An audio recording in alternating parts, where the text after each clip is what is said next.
나이 30 먹도록 제대로 된 연애 한번 제대로 못 해보고 백수 신세로 지내왔던 나에게 회사 대표님과의 비밀 연애는 그야말로 인생의 전환점이 되었어요. 나보다 20살이나 많은 그녀였지만 우리 둘만의 비밀로 관계를 시작하자는 대표님의 솔직한 고백은 늘 소극적이고 내성적이었던 나에게 엄청난 용기를 주었습니다. 그녀와의 만남을 통해 이전에는 상상조차 못했던 많은 것들을 배우고 경험했어요. 여자를 사랑하는 방법, 연애하는 기술은 물론이고 사회생활과 인간관계에 대한 폭넓은 이해까지 어쩌면 30년 넘게 살면서 배우고 익혀왔던 것보다 최근 그녀와 만나면서 배운 것이 훨씬 많은 것 같아요.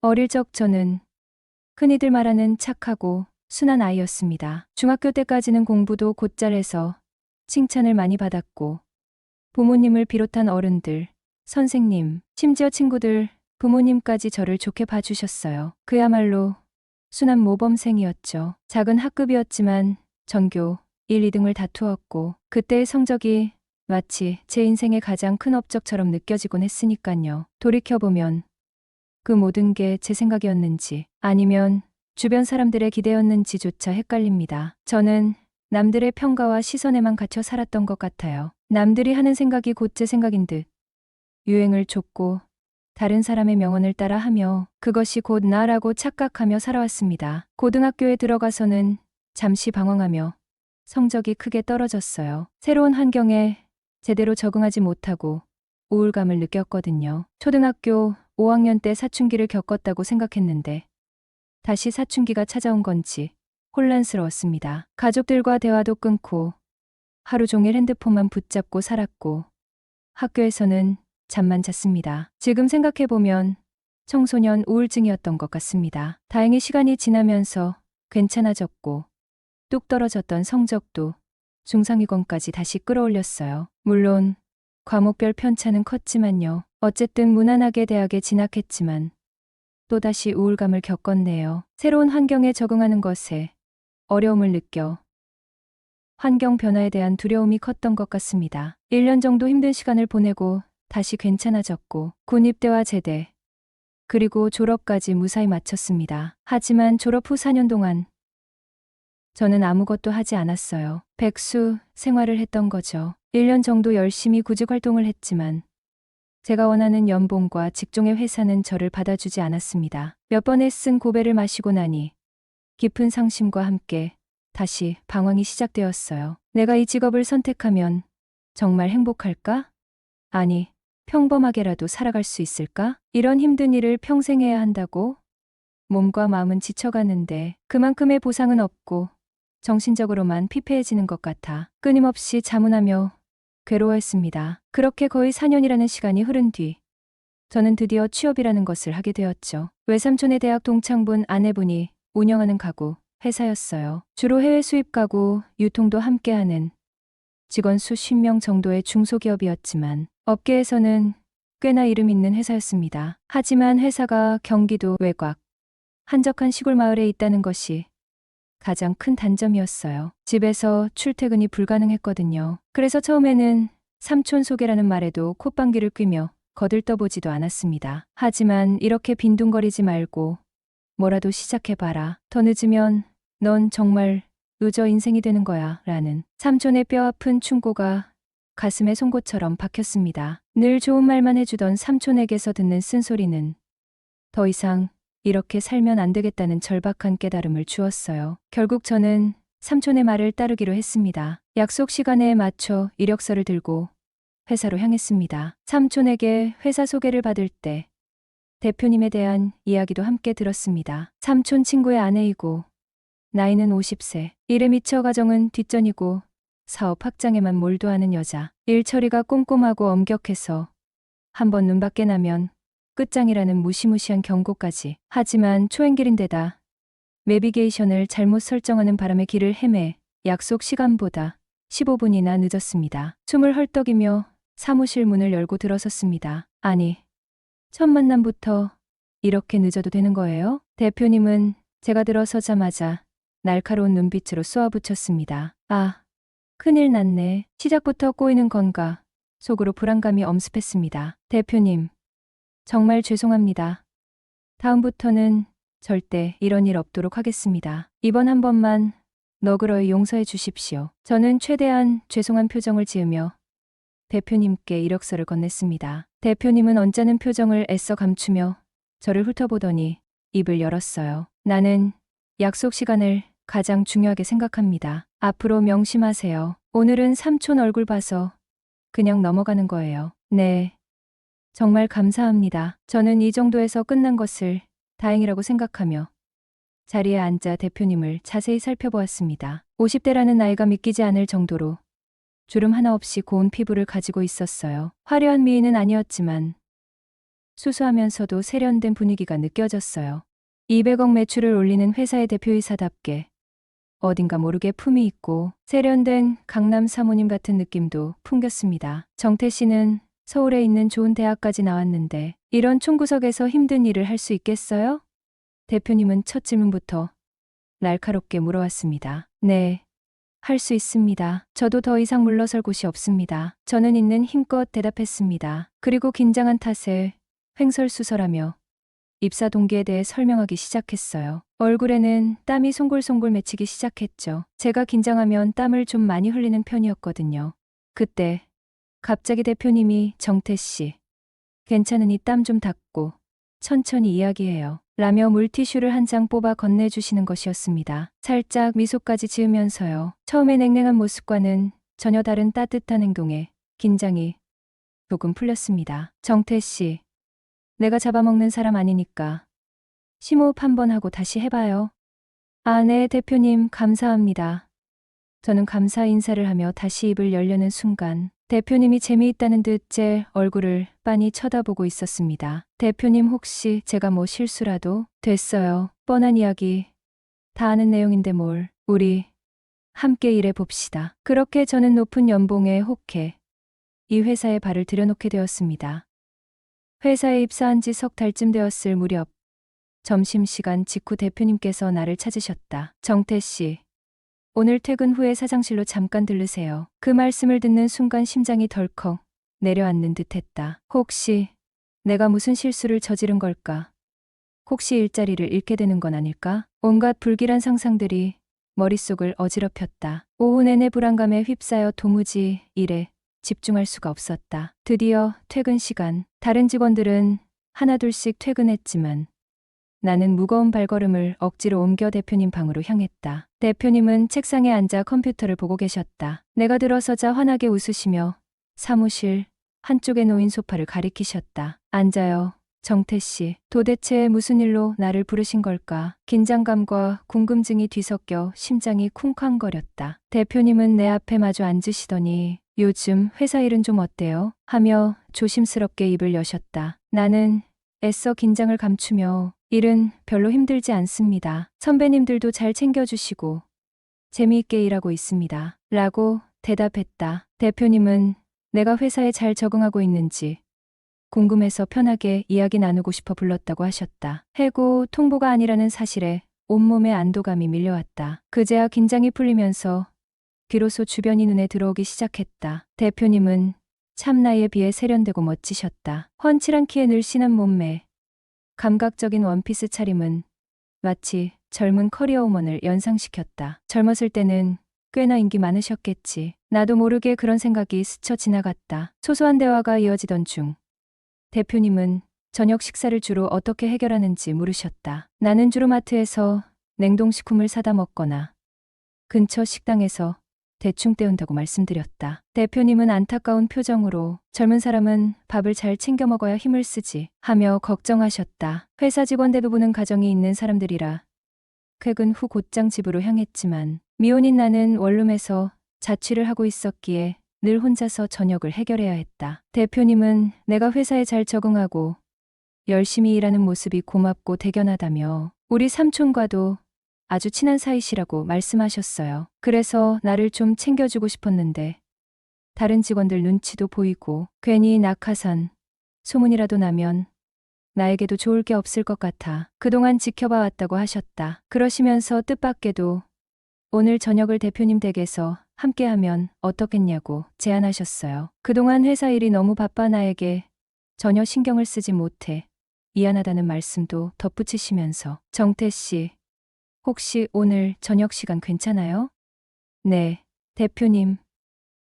저는 괜찮습니다. 그렇게 얼떨결에 대표님 댁에서 저녁을 먹게 되었다. 대표님 집은 회사에서 차로 10분도 채 걸리지 않는 가까운 곳에 있었다. 차를 타고 가는 동안 혹시 가족분들께 폐를 끼치는 건 아닐까? 조심스럽게 여쭤보자 대표님은 웃으시며 걱정 마요. 나는 혼자 사니까 라고 짧게 대답하셨다. 혼자 사신다는 말씀에 오히려 마음이 놓였다. 대표님은 젊은 나이에 남편과 사별하고 홀로 딸을 키우며 가구 회사를 운영해온 이야기를 털어놓으셨다. 과부라는 사실은 삼촌께도 전혀 듣지 못했던 이야기라 살짝 놀랐다. 아무리 남편에게 물려받은 회사라지만 여자 혼자 이 규모를 꾸려나가기엔 분명 쉽지 않았을 것이다. 중소기업치고 직원 수가 50명이나 되는 가구.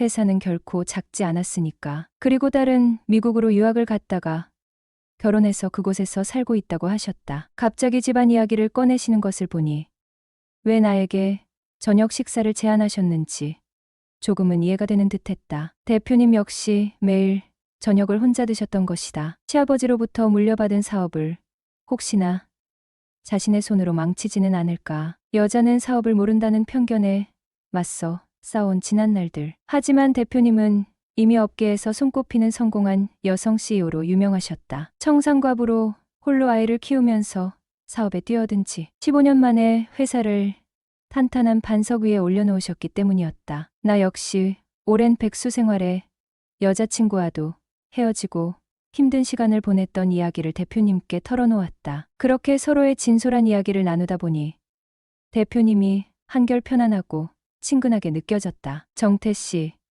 저녁 준비하는데 시간이 좀 걸리니까 편하게 쉬고 있어요. 네, 대표님.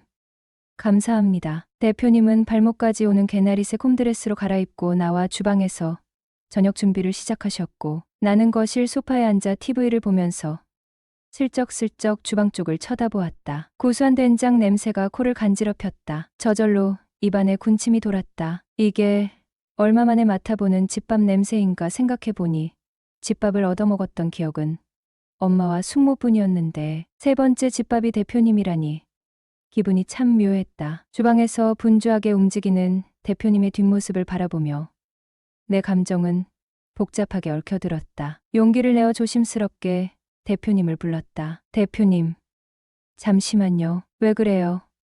정태 씨? 아니, 혹시 괜찮으시다면 돌아보지 마시고 그대로 잠깐만 서 계셔 보세요. 사진 한 장만 찍고 싶어서요. 갑자기 무슨 사진이에요? 대표님께서 직접 요리하시는 모습을 제가 언제 또 볼 수 있겠어요. 오늘을 기념으로 사진 한 장 남겨놓고 싶어서요. 호호호, 괜히 사진 찍는다고 하니 쑥스럽네요. 뒷모습이 혹시 이상하게 나오진 않겠죠? 아닙니다. 뒷모습도 정말 아름다우십니다. 뒷모습만 보면 정말이지 젊은 아가씨라고 해도 믿을 정도예요. 호호. 그래요? 젊어 보인다는 말에 대표님은 꽤 기뻐하시는 듯했다. 정태 씨한테 그런 칭찬을 들으니 기분이 나쁘지 않네. 정태 씨, 식사 준비 다 됐어요. 이리 와서 식사해요. 잠시 후 식탁에는 정갈하게 차려진 음식들로 한상 가득 채워져 있었다. 특히 차돌박이와 물을 듬뿍 넣고 푹 끓여낸 된장찌개는 냄새부터가 남달랐다. 와 대표님, 이 된장찌개 맛은 정말 보통이 아닌데요? 후, 내가 이래 봬도 한식, 양식 조리사 자격증까지 있는 여자예요. 정말요? 와 나는 정신없이 숟가락질을 하면서 연신 감탄사를 내뱉었다. 대표님, 남편분께 사랑 많이 받으셨겠어요. 왜 그렇게 생각하죠? 아니, 음식을 너무 맛있게 잘하셔서. 그리고 또 내가 말끝을 흐리자 대표님께서 되물으셨다. 그리고 또 뭐요? 그게 제 입으로 말씀드리기가 좀 민망한 이야기라서. 괜찮으니 솔직하게 말해봐요. 대표님은 음식 솜씨도 좋으시고 굉장히 새끼도 있으시잖아요. 뭐라고요? 참. 살다 내가 새끼 있단 소리는 정태 씨가 처음이네. 호호. 분위기가 어색해지려는 찰나 나는 급히 화제를 돌렸다. 아, 아닙니다. 그게 아니라 음식 하나하나가 정말 제 입에 딱 맞아서요. 그래요? 다행이네. 그럼 앞으로도 종종 와서 같이 식사해요. 정말 그래도 괜찮을까요? 그럼 괜찮고 말고 영수 씨 족하면 내 족하나 다름없는데 눈치 보지 말고 언제든 편하게 와요. 알겠습니다, 대표님. 그럼 대표님 음식 생각나면 언제든 염치불구하고 연락드릴게요. 그러세요. 나도 정태 씨랑 같이 밥 먹으니깐 심심하지 않고 좋네. 호호호. 푸짐한 저녁 식사를 마치고 당연히 설거지라도 도와드려야 할 것 같아 주방으로 향했다. 아니에요. 괜찮아요. 정태 씨는 우리 집의 귀한 손님인데 그냥 편히 앉아 계세요. 아닙니다. 대표님. 공짜 밥은 좀 죄송스럽죠. 설거지는 제가 할게요. 괜찮다니까. 정태 씨. 보기보다 고집이 세네. 네. 제가 어릴 때부터 황소고집으로 꽤 유명했습니다. 대표님. 그럼 저 혼자 말고 같이 하시는 건 어떠세요? 그럼 그럴까? 그렇게 우리는 나란히 주방 싱크대 앞에 서서 설거지를 함께 하게 되었다. 앞으로 계속 밥을 얻어먹으려면 저도 나름대로 밥값을 해야 할 텐데 혹시 대표님께 필요한 거라도 있으시면 말씀해 주세요. 나야 딱히 필요한 건 없는데. 하긴 대표님처럼 성공하신 분이 부족한 게 있으실 리가 없죠. 아, 참. 그러고 보니 딱 하나 있긴 하네. 뭔데요? 말씀만 하세요. 그게 좀 말하기가 쑥스러운 건데. 아까 제가 대표님께 솔직하게 매력적이시라고 말씀드린 것처럼 대표님도 편하게 말씀해 보세요. 내가 필요하다고 하면 정태 씨가 정말 들어줄 거예요? 대표님께서 원하신다면 죽는 신용이라도 해야 하지 않겠습니까?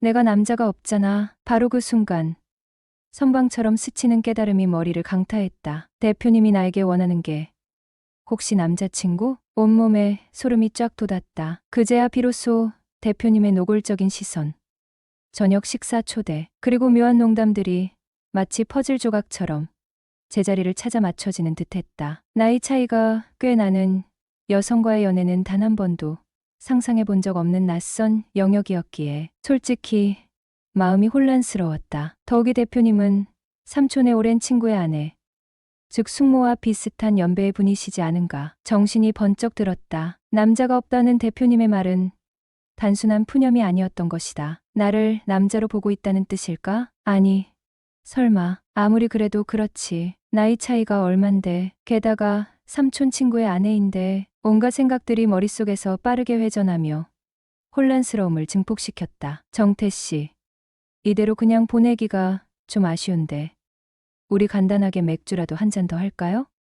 네, 좋습니다. 속으로는 오만 가지 생각이 다 들었지만 대표님이 무슨 생각을 하시는지 확신이 없었기에 호의를 거절할 수는 없었다. 저녁 식사를 했던 식탁은 순식간에 술상으로 바뀌었다. 설거지를 마치고 얼마 지나지 않아 자연스럽게 테이블 위에는 맥주와 간단한 안주들이 놓였다. 정태 씨는 여자친구랑 언제쯤 헤어졌다고 했죠?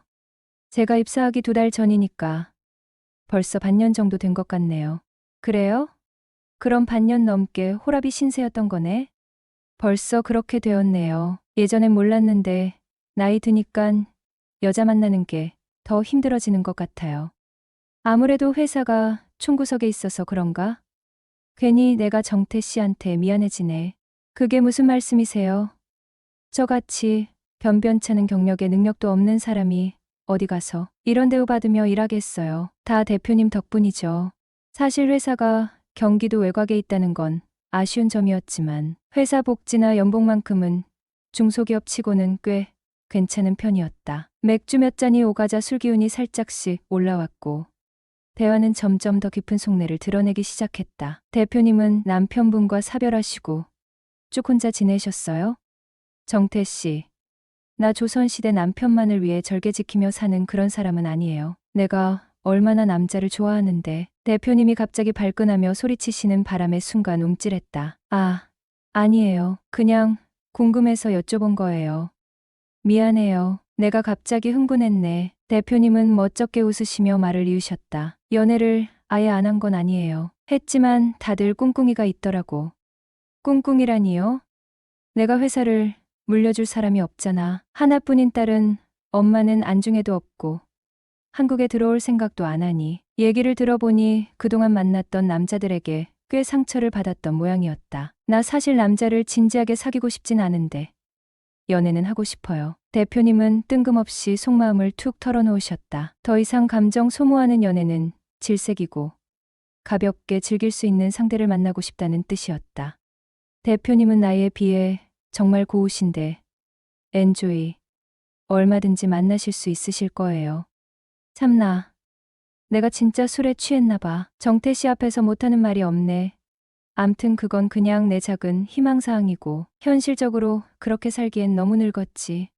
전 그렇게 생각 안 해요. 인생은 60부터라고 하는데 뭘 그러세요. 아직도 충분히 고우시고 예쁘신데 내가 아직도 예뻐 보여요? 네. 대표님은 아직 한창이세요. 더 즐기면서 사셔야죠. 후. 대표님은 깊은 한숨을 내쉬더니 장난기 섞인 말투로 말했다. 그럼 정태 씨가 좋은 사람 하나 소개시켜 줘 봐요. 그러면 내가 아주 신나게 즐기면서 살게. 호호호. 나는 순간적인 충동에 휩싸여 엉뚱한 말을 내뱉고 말았다. 그럼 저희 둘이 엔조이 할까요? 호호호. 정태 씨 농담도 참. 대표님은 크게 웃으셨지만 어딘가 모르게 당황한 기색도 엿보였다.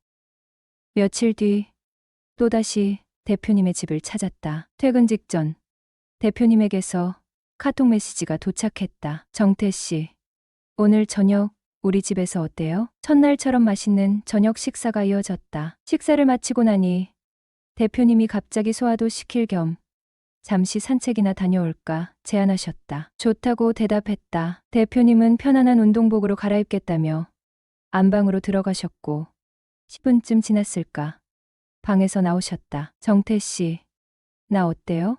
대표님은 빙그르르 한 바퀴를 돌며 물었다. 순간 나는 숨이 턱 막혀 뒤로 넘어갈 뻔했다. 대표님이 입고 나오신 운동복은 놀랍도록 몸에 착 달라붙는 레깅스였던 것이다. 그 조명 아래 드러난 대표님의 몸매는 더욱 요염하고 섹시하게 느껴졌다. 시선을 어디에 둬야 할지 난감했다. 하필 왜 내 앞에서 저런 차림으로 나타나신 거지? 당황스러우면서도 묘한 긴장감이 온몸을 휘감았다. 정태 씨, 우리 커피 한잔하고 갈까요? 대표님은 주방으로 걸어가며 말했다. 나는 대표님의 뒷모습을 멍하니 바라보며 속으로 중얼거렸다. 후, 저 여자가 50살 먹은 아줌마라고? 웬만한 영화배우는 저리 가라겠네. 대표님은 마치 작정이라도 한 듯 일부러 내 시선을 끌기 위해 레깅스를 입고 나오신 것 같았다. 이리 와서 커피해요. 대표님은 주방 의자에 앉아 커피잔을 입에 대며 말했다. 내가 고개를 숙인 채 머뭇거리자 대표님이 의아한 표정으로 물었다. 왜 그래요? 혹시 뭐 잘못된 거라도 있어요? 아, 아니요. 제가 여자 레깅스 입은 모습을 처음 봐서요. 죄송합니다. 얼굴이 화끈거렸다. 대표님은 웃으며 말했다. 괜찮아요. 한창 혈기왕성한 나이에 그럴 수도 있지. 근데 난 정태 씨 또래 여자도 아니고 뭘 그렇게 긴장하면서 쳐다보지도 못하고 그래요? 대표님이 너무 아름다우셔서요. 나도 모르게 진심이 튀어나왔다. 대표님은 살짝 놀란 표정을 지었다. 정태 씨 혹시 여자 경험이 별로 없는 편인가? 보통 남자들은 여자 레깅스 입은 모습에 그렇게까지 쑥스러워하지 않던데. 여자 안 만난 지 꽤 오래됐습니다. 하, 어색한 웃음으로 얼버무렸다. 분위기는 점점 더 묘하게 흘러갔다. 그때 대표님이 갑자기 정색하며 물었다. 근데 정태 씨, 그날 나랑 엔조이 하고 싶다는 말 혹시 진심이었어요? 나는 망설임 없이 대답했다. 네, 대표님. 대표님만 원하신다면 언제든지요. 그렇게 우리는 비밀스러운 관계를 시작하게 되었어요. 그 후로 그녀와 나는 회사에서는 대표와 직원으로, 퇴근 후에는 연인으로 지내는 이중생활을 시작했죠. 처음에는 불안하고 조심스러웠지만 시간이 지날수록 서로에게 깊이 빠져들었습니다. 주말에는 함께 여행을 떠나기도 하고 퇴근 후에는 종종 대표님 집에서 저녁 식사를 하며 오붓한 시간을 보냈어요. 그녀는 연애 경험이 부족한 나에게 세심하게 연애 기술을 가르쳐 주었고 나는 그런 대표님의 따뜻함과 배려에 점점 더 마음을 열게 되었죠. 어느덧 3년이라는 시간이 흘렀습니다. 나는 회사에서도 인정받는 직원이 되었고, 그녀와의 관계는 더욱 깊고 끈끈해졌어요. 더 이상 비밀 연애에 지쳐갈 무렵, 용기를 내어 그녀에게 진지한 이야기를 꺼냈습니다. 자기야, 이제 우리 관계를 좀 더 공식적으로 만들어 보는 건 어떨까? 내 말에 대표님은 잠시 망설이는 듯했지만 이내 부드럽게 미소 지으며 내 손을 잡았어요. 정태 씨 마음이 그렇다면 나도 더 이상 숨길 필요는 없겠죠. 사실 나도 늘 불안했어요. 우리의 사랑이 혹시라도 잘못될까봐. 하지만 이제는 당신을 믿어요. 당신이라면 내 옆에서 평생 함께 해줄 거라고. 그녀의 진심 어린 고백에 가슴이 벅차올랐어요. 그 순간 우리는 서로의 마음을 다시 한번 확인하고 더욱 굳건한 사랑을 약속했죠. 며칠 후 우리는 회사 직원들에게 우리의 관계를 정식으로 발표했습니다. 처음에는 직원들이 놀라는 눈치였지만 곧 진심으로 축하해 주었어요. 삼촌도 처음에는 걱정했지만 우리의 진지한 모습에 결국 응원해 주었습니다. 그렇게 대표님과 나는 나이 차이를 극복하고 사회적 시선을 이겨내며 당당하게 서로의 사랑을 키워나가기로 했어요. 대표님은 이제 내 인생의 든든한 동반자이자 사랑스러운 연인이 되었습니다. 예상치 못했던 만남이었지만 대표님과의 인연은 내 인생 최고의 행운이었어요. 앞으로도 우리는 서로 아끼고 사랑하며 행복한 미래를 함께 만들어갈 것입니다. 우리가 삶에서 하는 가장 위대한 일은 사랑하는 법을 배우고 그 사랑에 보답받는 것이다. 안녕하세요. 지금도 생각하면 충격적이고 소름이 끼칩니다. 제 주변엔 저희 시댁 같은 경우가 없어서 어디 하소연하기도 그렇고 고민 상담하기도 애매하네요. 그래서 이렇게 사연을 올려 여러분들의 의견을 들어보고 싶어요. 그럼 제 사연을 시작하겠습니다. 저는 상고를 졸업하고 원하는 회사에 취직이 안 되어 핸드폰 가게에서 일을 시작하게 되었어요. 저는 집안 사정이 그다지 좋지 못해서 당장 돈을 버는 게 낫겠다 싶어서 아르바이트나 계약직을 먼저 구하게 되었습니다. 제가 일하던 핸드폰 가게는 직원이 대여섯 명 정도 되는 규모의 가게였고 저는 그곳에서 간단한 업무를 보며 일을 배워가고 있었죠. 그리고 그곳 사장님은 20대의 무척 젊은 사람이었어요.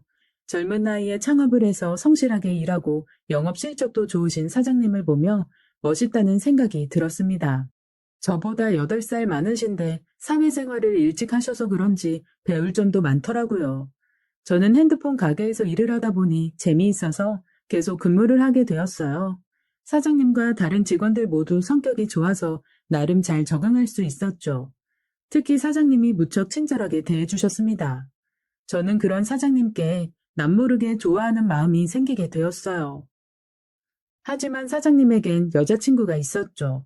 제가 일한 지 1년이 넘어갈 쯤에 사장님이 다른 직원과 이야기하는 걸 우연히 듣게 되었는데 그건 바로 사장님이 여자친구와 헤어지게 되었다는 이야기였습니다. 저는 드디어 저에게도 기회가 왔다고 생각했고 그때부터 사장님께 적극적으로 다가갔어요.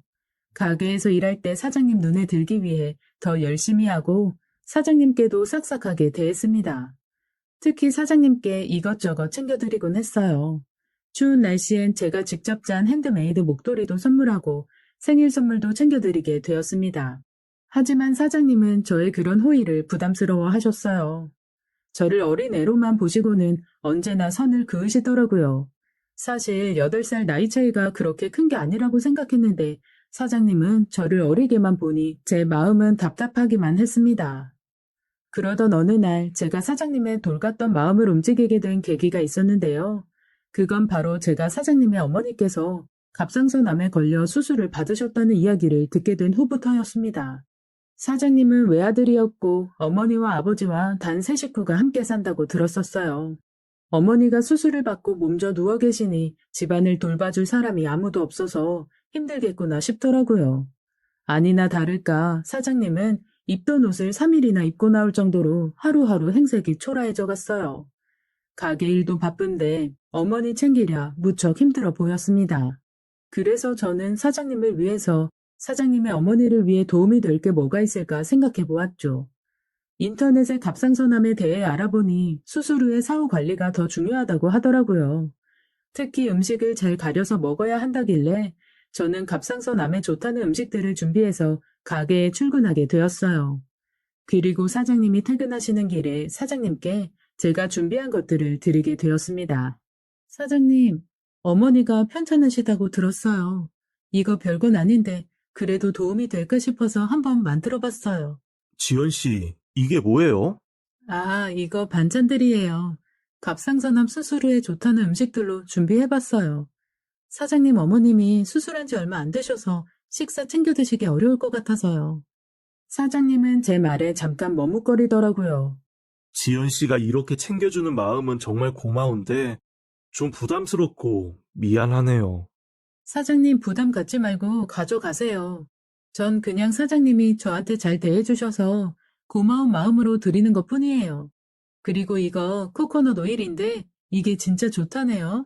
꼭 하루에 한 숟가락씩은 드시라고 전해주세요. 정말 고마워요. 사실 요 며칠 어머니가 아프신 바람에 저희 집 상태가 말이 아니었거든요.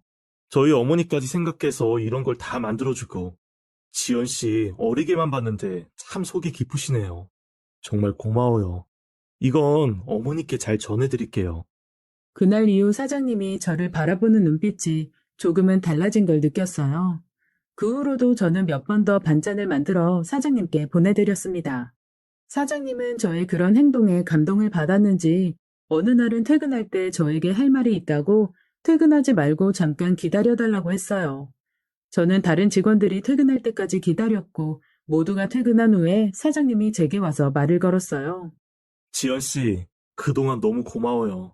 저희 어머니도 엄청 고마워하고 있어요. 아이, 뭘요. 그보다 어머님은 몸 좀 어떠세요? 덕분에 많이 기운 차리셨어요. 다행이네요. 그래서 말인데, 제가 지연 씨께 감사한 마음 어떻게 표현해야 할지 고민하다가 영화 티켓을 가져와 봤는데, 혹시 오늘 저랑 영화 보러 갈래요? 지연 씨가 공포 영화 좋아하신다고 들어서. 사장님은 제게 수줍게 공포영화 예매 티켓을 내밀며 저에게 데이트 신청을 했고 저희 둘은 늦은 밤 영화를 보고 가볍게 술도 한잔 하게 되었습니다. 그 후로도 가끔씩 다른 직원들 모르게 데이트를 하게 되었어요. 그리고 어느 날 사장님이 제게 와서 난감한 듯이 말을 꺼냈어요. 지연 씨, 저희 어머니께서 그동안 너무 고마웠다고 식사 한번 대접하고 싶으시다는데, 그건 좀 부담스럽죠? 어머님이 식사를요? 아니요, 전혀 부담스럽지 않아요. 초대해 주시면 감사한 마음으로 갈게요. 저는 그렇게 사장님의 집에 처음으로 놀러 가보게 되었어요. 사실 몇 번의 데이트를 하긴 했지만 사장님이 아직 사귀자는 말은 안 해서 서로 좋은 감정으로 만나는 상황이었는데 사장님 어머님의 초대로 집에 놀러 가게 된 거였죠. 사장님의 집은 꽤나 잘 사는 집이었습니다. 엄청난 부자는 아니지만 그래도 집안에서 여유가 느껴지더라고요. 저와 사장님이 집에 들어가자 사장님의 아버지께서 어서 들어오라며 저를 집으로 안내해줬고 곧이어 사장님의 어머니께서 앞치마를 두른 채로 부엌에서 나오셨죠. 환한 미소를 지으며 서 계신 모습이 얼마나 우아하고 예쁘신지 사장님의 잘생긴 외모가 어머니의 유전자를 물려받았구나 딱 알겠더라고요. 사장님의 어머니께서 그날 음식을 얼마나 많이 준비해 주셨는지 식탁 위가 무척 화려했습니다. 게다가 식탁 위에는 킹크랩이 떡하니 놓여 있는데 킹크랩이 어찌나 큰지 제 눈이 다 동그래졌어요. 저는 사장님의 어머니께서 차려주신 음식을 보고 입이 떡 벌어졌고 어머니께 제가 느끼는 걸 그대로 전해드렸어요. 헉, 어머님, 정말 푸짐하게 차려주셨네요. 태어나서 이렇게 고급진 상차림은 처음 봐요. 지연 씨는 말을 참 재밌게 하네요. 그동안 지연 씨한테 얻어먹은 게 있는데 제가 이 정도는 해야죠. 아니에요. 어머님이 지금 이렇게 기운 차리신 것만 봐도 저는 기분 좋아요. 어쩜 이렇게 마음씨도 고울까? 어서 앉아요. 음식 식기 전에 맛있게 들어요. 고맙습니다. 잘 먹겠습니다.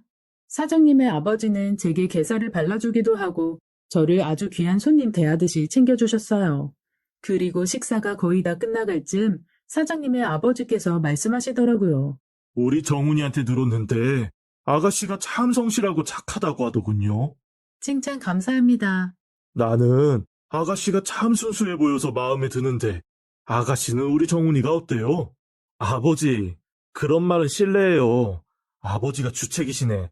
지연 씨, 다 먹었으면 이제 제 방으로 가요. 사장님의 어쩔 줄 몰라 하는 모습에 사장님의 아버지와 어머니 모두 껄껄껄 웃으셨고 저도 웃음이 나와 피식피식 웃는데 사장님은 그런 저를 방으로 데리고 들어갔네요. 사장님의 방은 잘 정돈되어 있고 아주 깔끔했습니다. 그리고 방을 둘러보는데 제 눈에 들어온 액자가 하나 있었어요. 그건 다름 아닌 사장님의 전 여자친구 사진이었죠. 제가 그 사진을 본 걸 눈치챈 사장님은 당황해하며 사진을 서랍에 넣으며 말했네요. 아, 이게 아직도 있었네. 지연 씨, 마음 상하게 할 생각은 아니었는데, 엄마 일로 정신없다 보니까 이걸 치운다는 걸 깜빡했네요. 아니에요. 그런데 뭐 하나 물어봐도 돼요? 그럼요. 전 여자친구 분이랑은 왜 헤어지신 거예요? 아, 그게 그냥 마음이 안 맞아서 헤어진 거예요. 연인 사이에 헤어지는 게 달리 무슨 이유가 있겠어요. 지연 씨, 그런데 이런 얘기는 좀. 우리 바람 쐬러 잠깐 나갈래요? 저는 그날 저녁 사장님의 부모님께 인사를 드리고 사장님과 소화도 시킬 겸 공원 산책을 하게 되었어요. 그리고 그날 저는 사장님께 정식으로 고백을 받게 되었습니다. 나중에 알게 된 사실이지만 사장님은 저와 나이 차이가 많이 나서 처음부터 여자로 보지 않았었는데 제가 어머니께 잘하는 모습을 보면서 자기가 동반자로 꿈꾸던 현모양처 같은 모습에 반했다고 하더라고요. 그렇게 저희 둘은 사귀게 되었고 1년간의 달콤한 연애를 하게 되었습니다. 사장님은 제가 공식적으로 여자친구가 되고 나서부터는 저를 엄청 챙기고 잘해주셨어요. 하루도 저와 떨어지려고 하지 않을 정도로 저를 사랑해 주었습니다. 그리고 얼마나 헌신적인지 매일 퇴근할 때마다 저를 집 앞에 데려다주고 제가 집까지 들어가는 걸 확인한 후에야 돌아가곤 했어요. 그렇게 공주 대접 받으며 1년의 연애를 하고는 결혼을 하게 되었습니다. 남자친구 부모님은 저를 아주 예쁘게 봐주셔서 결혼도 아주 물 흐르듯이 진행되었어요. 저희 집이 형편이 좀 어려운 것도 전혀 문제 삼지 않으시고 너희 둘만 잘 살면 된다고 하셨죠. 저희 부모님도 제가 잘 사는 집에 시집가니 무척 좋아하셨어요. 게다가 남자친구가 저에게 잘하는 모습을 보시고는 제 남편감이 믿음직하다면서 좋아하셨습니다. 그렇게 양가 부모님의 축복 속에 결혼을 하게 되었어요. 저는 결혼을 하면서도 제가 참 인복이 많은 사람이라고 생각했어요. 화목한 가정에서 자란 남편과 착하신 시부모님을 갖게 되었으니 제가 꿈에 그리던 결혼 생활이라 생각했습니다. 저는 결혼 직후 남편 소유의 오피스텔에 들어가서 신혼을 시작하게 되었어요. 그런데 결혼 후 얼마 안 가 남편의 핸드폰 가게 영업이 조금 어려워졌고 남편은 제게 오피스텔에 월세입자를 구해서 월세를 받고 우리는 본가에 들어가서 당분간 사는 게 어떻겠냐고 제안을 했습니다. 저는 시부모님이 워낙 좋으시기에 같이 살아도 되겠다고 생각했고 남편에게 그러자고 했어요. 남편은 다음날 바로 집을 내놓았고 저희는 금방 세입자를 구해서 나가게 되었습니다. 그리고 시댁으로 이사를 가게 되었어요. 시댁은 집이 아주 큰 전원주택에서 살고 계셨기에 저희와 살림을 합쳐도 서로 불편하지 않을 정도였습니다. 하지만 이때 합가를 하는 게 아니었는데 지금 다시와 생각하면 정말 후회가 됩니다. 다시 시간을 되돌릴 수만 있다면 하는 마음이 지금도 하루에도 여러 번 들어요. 그동안 부부 사이가 좋아 보이시던 시부모님의 모습은 전부 진짜가 아니라는 걸 알게 되었어요. 저는 결혼 후에도 계속 남편의 일을 도와 핸드폰 가게에 나갔었는데 합가 후에도 계속 일을 하고 있었어요. 평일에는 아침과 밤 시간에만 시부모님들과 마주쳤기에 크게 부딪힐 일이 없었어요. 하지만 제가 쉬는 날엔 아무래도 시부모님과 함께 있는 시간이 많았습니다. 하루는 시어머니와 장을 보러 같이 마트에 가게 되었어요. 그리고 나오기 전에 시아버지께 마트에 다녀오겠다고 말씀을 드리고 나왔습니다. 그런데 나온 지 10분 정도 되었을 때 시아버지께서 시어머니께 전화를 했더라고요. 이제 마트 주차장이에요. 네, 알았어요. 라고 하고는 전화를 끊으시더라고요. 저는 시아버지께서 무슨 일이 있으셔서 전화를 하셨나 보다 하고 시어머니께 물었습니다. 아버님 왜요? 무슨 일 있으시대요? 아니다. 얼른 장 보고 들어가자. 그렇게 시어머니와 함께 열심히 장을 보고 있는데 또다시 시어머니 폰으로 전화가 걸려왔어요. 이번에도 아버님이 전화를 하셨더라고요. 그렇게 장을 보는 내내 5번 정도 전화를 받은 것 같아요. 제가 시어머니와 마트에 머문 시간이 1시간 정도였으니 거의 10분에 한 번꼴로 전화를 하신 거였죠. 저는 시아버지께 자꾸만 전화가 오길래 어머님, 아버님 무슨 일 있으신 거 아니에요? 그렇지 않고서야 이렇게 자주 전화하실 리가 없잖아요. 아, 그게 원래 평소에도 자주 전화하셔. 너는 신경 쓸 것 없어. 얼른 장이나 보고 들어가자. 라고 하시며 카트에 급한 손놀림으로 물건을 담으셨어요. 그리고 집에 가는 동안에도 또 한 번 전화가 왔습니다. 전화가 올 때마다 시어머니는 상황을 보고하는 듯이 지금 어디에요? 지금 뭘 사고 있어요? 이런 식으로 계속 말씀을 하시더라고요. 그래서 전 속으로 시아버지랑 시어머니께서 금술도 좋으시고 항상 붙어 다니셔서 시아버지가 시어머니랑 떨어져 있으면 불안한 심리가 있으신가 보다 했어요.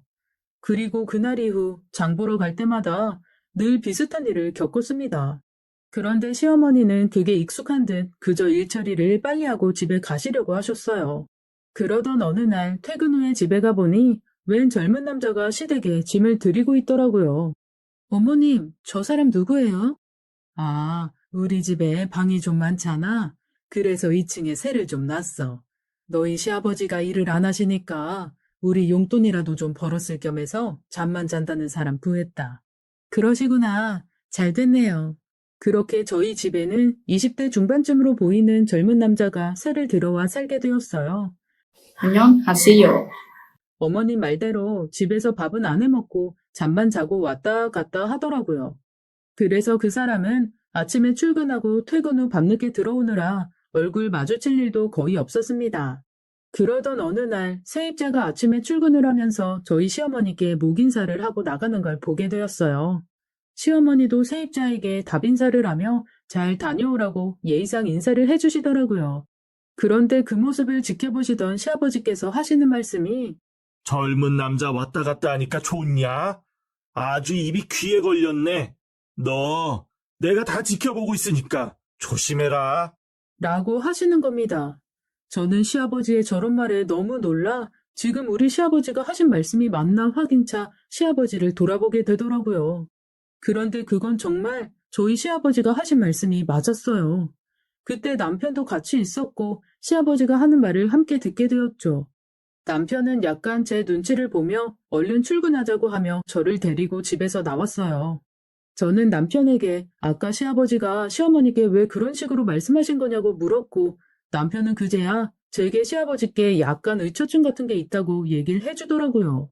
심한 건 아니고 그냥 엄마가 눈에 안 보이거나 하면 좀 불안해 하신다면서요.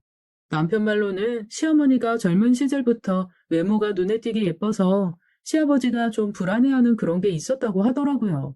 그러니 저에겐 신경 쓰지 말라고 말했습니다.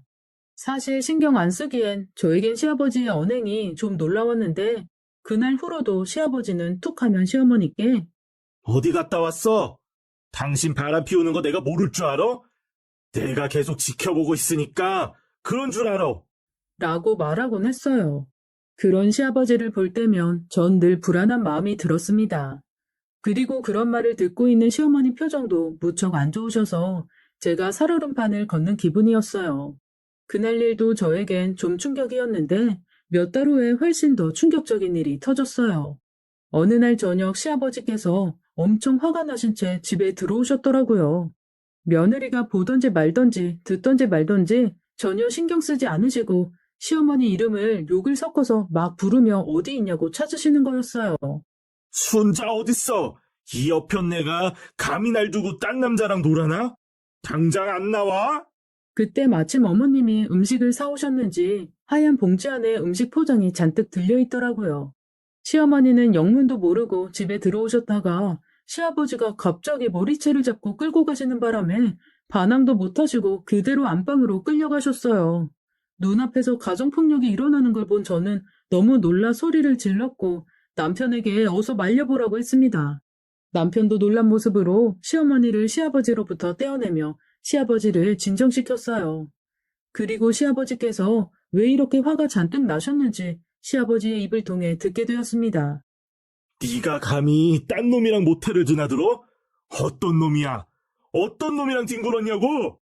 시아버지는 화가 잔뜩 나셔서 소리를 고래고래 지르셨어요. 시어머니는 그제야 사태 파악이 되셨는지 시어머니도 화를 내며 그게 무슨 소리야? 모텔은 무슨 모텔? 도대체 언제까지 이렇게 나 괴롭힐래? 그놈의 의처증은 30년이 지나도 안 고쳐지니? 제발 정신 좀 차려. 이게 어디다 대고 의처증이래? 네가 바람을 폈으니까 폈다고 하지. 네가 바람 피우고 다니는 거 내가 모를 줄 알았어? 증거 있어? 내가 바람 피웠다는 증거 있냐고? 증거? 내 친구가 당신 모텔에서 나오는 거 봤대. 그게 증거야. 어떤 놈이랑 갔어? 바른 대로 말하지 못해? 알고 보니 오늘 시아버지가 친구분과 전화를 하셨었는데 그 친구분이 오늘 시어머니께서 모텔에서 나오는 걸 보았다고 말을 해서 이 사단이 난 거였어요. 시아버지의 말을 듣고 있던 제 남편도 시아버지의 말에 시어머니를 의심스러운 눈빛으로 쳐다보며 엄마, 그게 진짜야? 엄마 진짜 모텔에 갔다 왔어? 라고 물었고 시어머니는 그 말에 억장이 무너진다는 표정을 지으며 이젠 너까지 아버지 닮아가냐? 어떻게 내 아들이 날 의심할 수가 있어? 내가 너를 어떻게 키웠는데 내가 누구 때문에 이 집구석에서 지금까지 버텨가면서 살고 있는데 대체 쌍으로 나한테 왜 들이래 정말?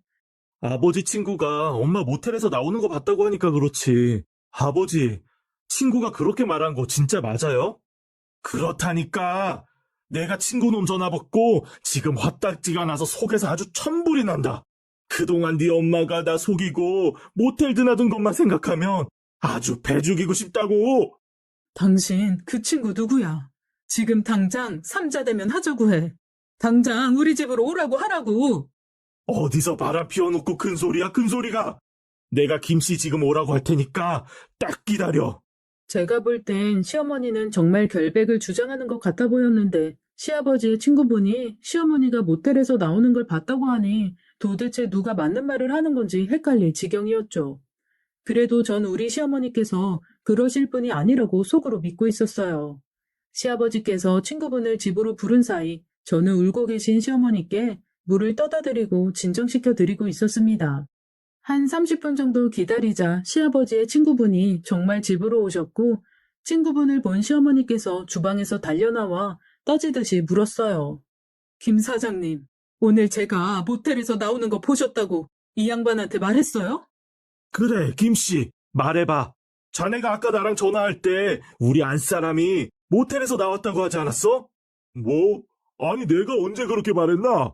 난 그렇게 말한 게 아니라 재수씨가 모텔 근처에 있는 거 봤다고 했는데 자네 대체 내 말을 어떻게 들으면 그렇게 와전해서 들을 수가 있어? 모텔 근처에서 봤다는 거지. 내가 언제 모텔에서 나왔다고 말했어. 이 사람 이거 큰일 날 사람이네. 재수씨, 미안해요. 내가 아까 이 친구랑 통화를 하는데 재수씨가 보이길래 재수씨 봤다고 했더니 어디서 봤냐고 다짜고짜 묻길래 눈에 보이는 게 모텔이라 모텔 근처에서 봤다고 했는데 크게 오해를 한 모양이네요.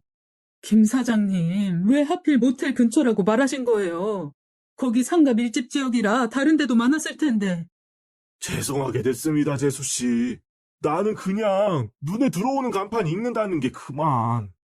당신 이제 확인시켜줬으니까 의심 풀렸어? 도대체 이게 몇 번째야? 당신 옛날에도 우리 부모님 앞에서 이 난리 쳤었지? 그때 내가 뭐라 그랬어? 당신 한 번만 더 이런 식으로 사람 의심하고 바람 피우는 걸로 몰아가면 당신이랑은 끝이라고 했어, 안 했어? 상황 역전에 시아버지는 고개를 돌리고는 아무 말씀 못 하셨어요. 그런데 무슨 생각이 드셨는지 다시 시어머니께 말도 안 되는 억지를 부리기 시작하셨습니다. 당신, 그런데 그 시간에 모텔 앞에 왜 서성거린 거야? 어? 김 사장이 모텔에서 나오는 건 못 봤어도 당신이 그 근처에 지나가는 거 봤다는데 거기서 대체 뭐 하고 있었어? 바람 피우고 있었으니까 거기 서 있었던 거 아니냐고. 야, 이춘식이 이 망할 놈아. 네 먹으라고 감자탕 사러 갔다 왔다. 이거 안 보여? 가서 직접 확인해봐. 그 근처에 이 감자탕집 있나 없나? 시아버지는 시어머니의 반격에 눈을 요리조리 돌리시며 할 말을 막 찾는 게 보였어요. 바람 피우는 거 안 걸리려고 감자탕 사온 거 아니야? 모텔 들어갔다 나오면서 일부러 근처 식당에 들어서 사온 거 아니냐 이 말이야.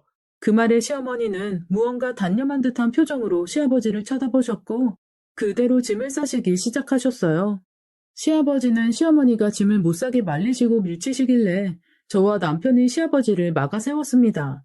순식간에 캐리어에 짐을 싸신 시어머니는 그대로 집을 나가버리셨고 저와 남편이 말릴 새도 없이 시어머니는 차를 끌고 사라지셨어요.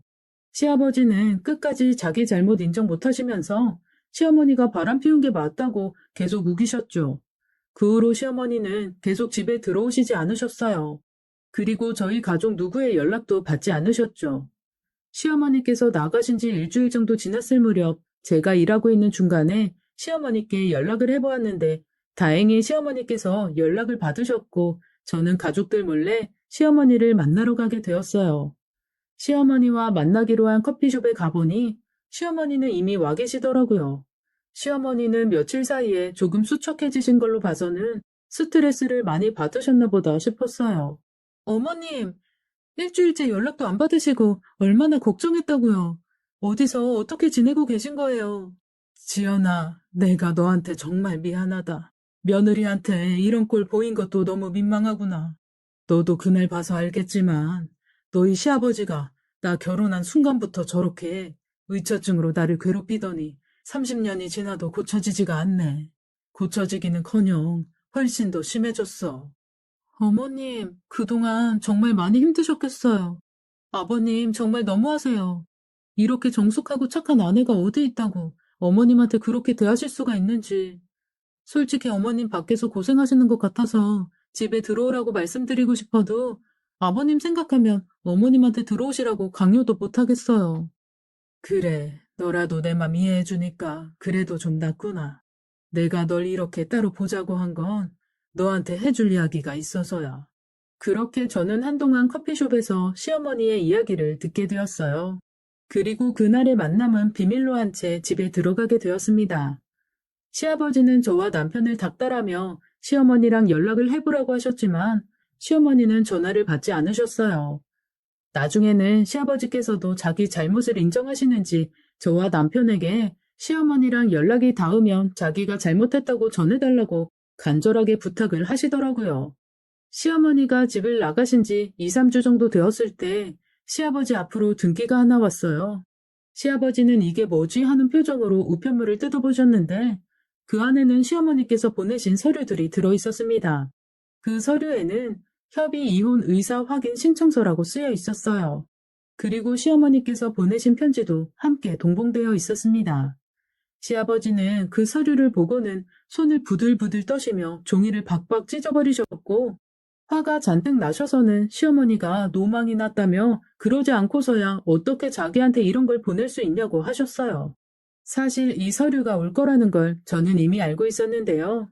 역시나 시아버지의 반응으로 보아 이혼할 의사가 전혀 없어 보이셨어요. 저는 이 사실을 시어머니께 알렸고 시어머니는 그럼 어쩔 수 없다며 이혼 소송만이 답이라고 하셨네요. 그렇게 시어머니는 결국 오랜 기간 동안 시아버지의 의처증으로 인해 이혼 소송을 제기하게 되셨어요.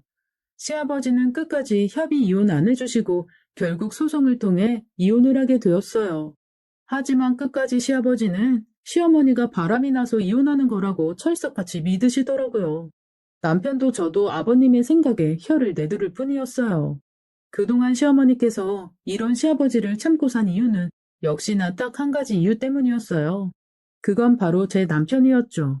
아들을 이혼 가정에서 자라게 하고 싶지 않아서 시어머니 혼자 모든 고통을 감내하신 거였어요. 그리고 제 남편이 저와 결혼한 후에는 미련 없이 이혼할 일이 생기면 이혼 진행을 해야겠다고 마음을 먹고 계셨다네요. 그러면서 그날 만났을 때 저에게 이런 이야기들을 하며 저에게 미안하다고 얘기를 하셨습니다. 저는 시집 온 지 얼마 안 되어서 이런 큰일을 겪으니 좀 충격이긴 했는데 그래도 시어머니께서 시아버지를 벗어나 혼자 사시는 게 오히려 집안 분위기도 더 낫고 어머님께도 좋겠다는 생각이 들어서 어머님을 많이 응원해 드렸네요. 그렇게 시어머니와는 종종 연락을 하며 남편과 저랑 따로 밖에서 만나기도 하며 지내게 되었고 만날 때마다 시어머니의 표정은 한결 편안해 보이셨어요. 반면 시아버지는 매일 불만 많으신 표정으로 하루하루를 지내셨습니다. 때로는 조금 처량해 보이시기까지 했어요. 그렇게 어머님과 아버님이 이혼하신 지 1년 정도 지났을 무렵 시아버지도 어머님 없는 생활에 적응하며 지낸다고 생각했습니다. 그리고 그 사이 세입자는 저희 집 무거운 분위기를 눈치채고는 월세 연장을 하지 않고 나가버렸고, 그 당시 저는 임신을 해서 아이를 뱃속에 품게 되었어요. 임신 후에도 계속 일은 할 수 있어서 남편 가게에 출근을 하게 되었습니다.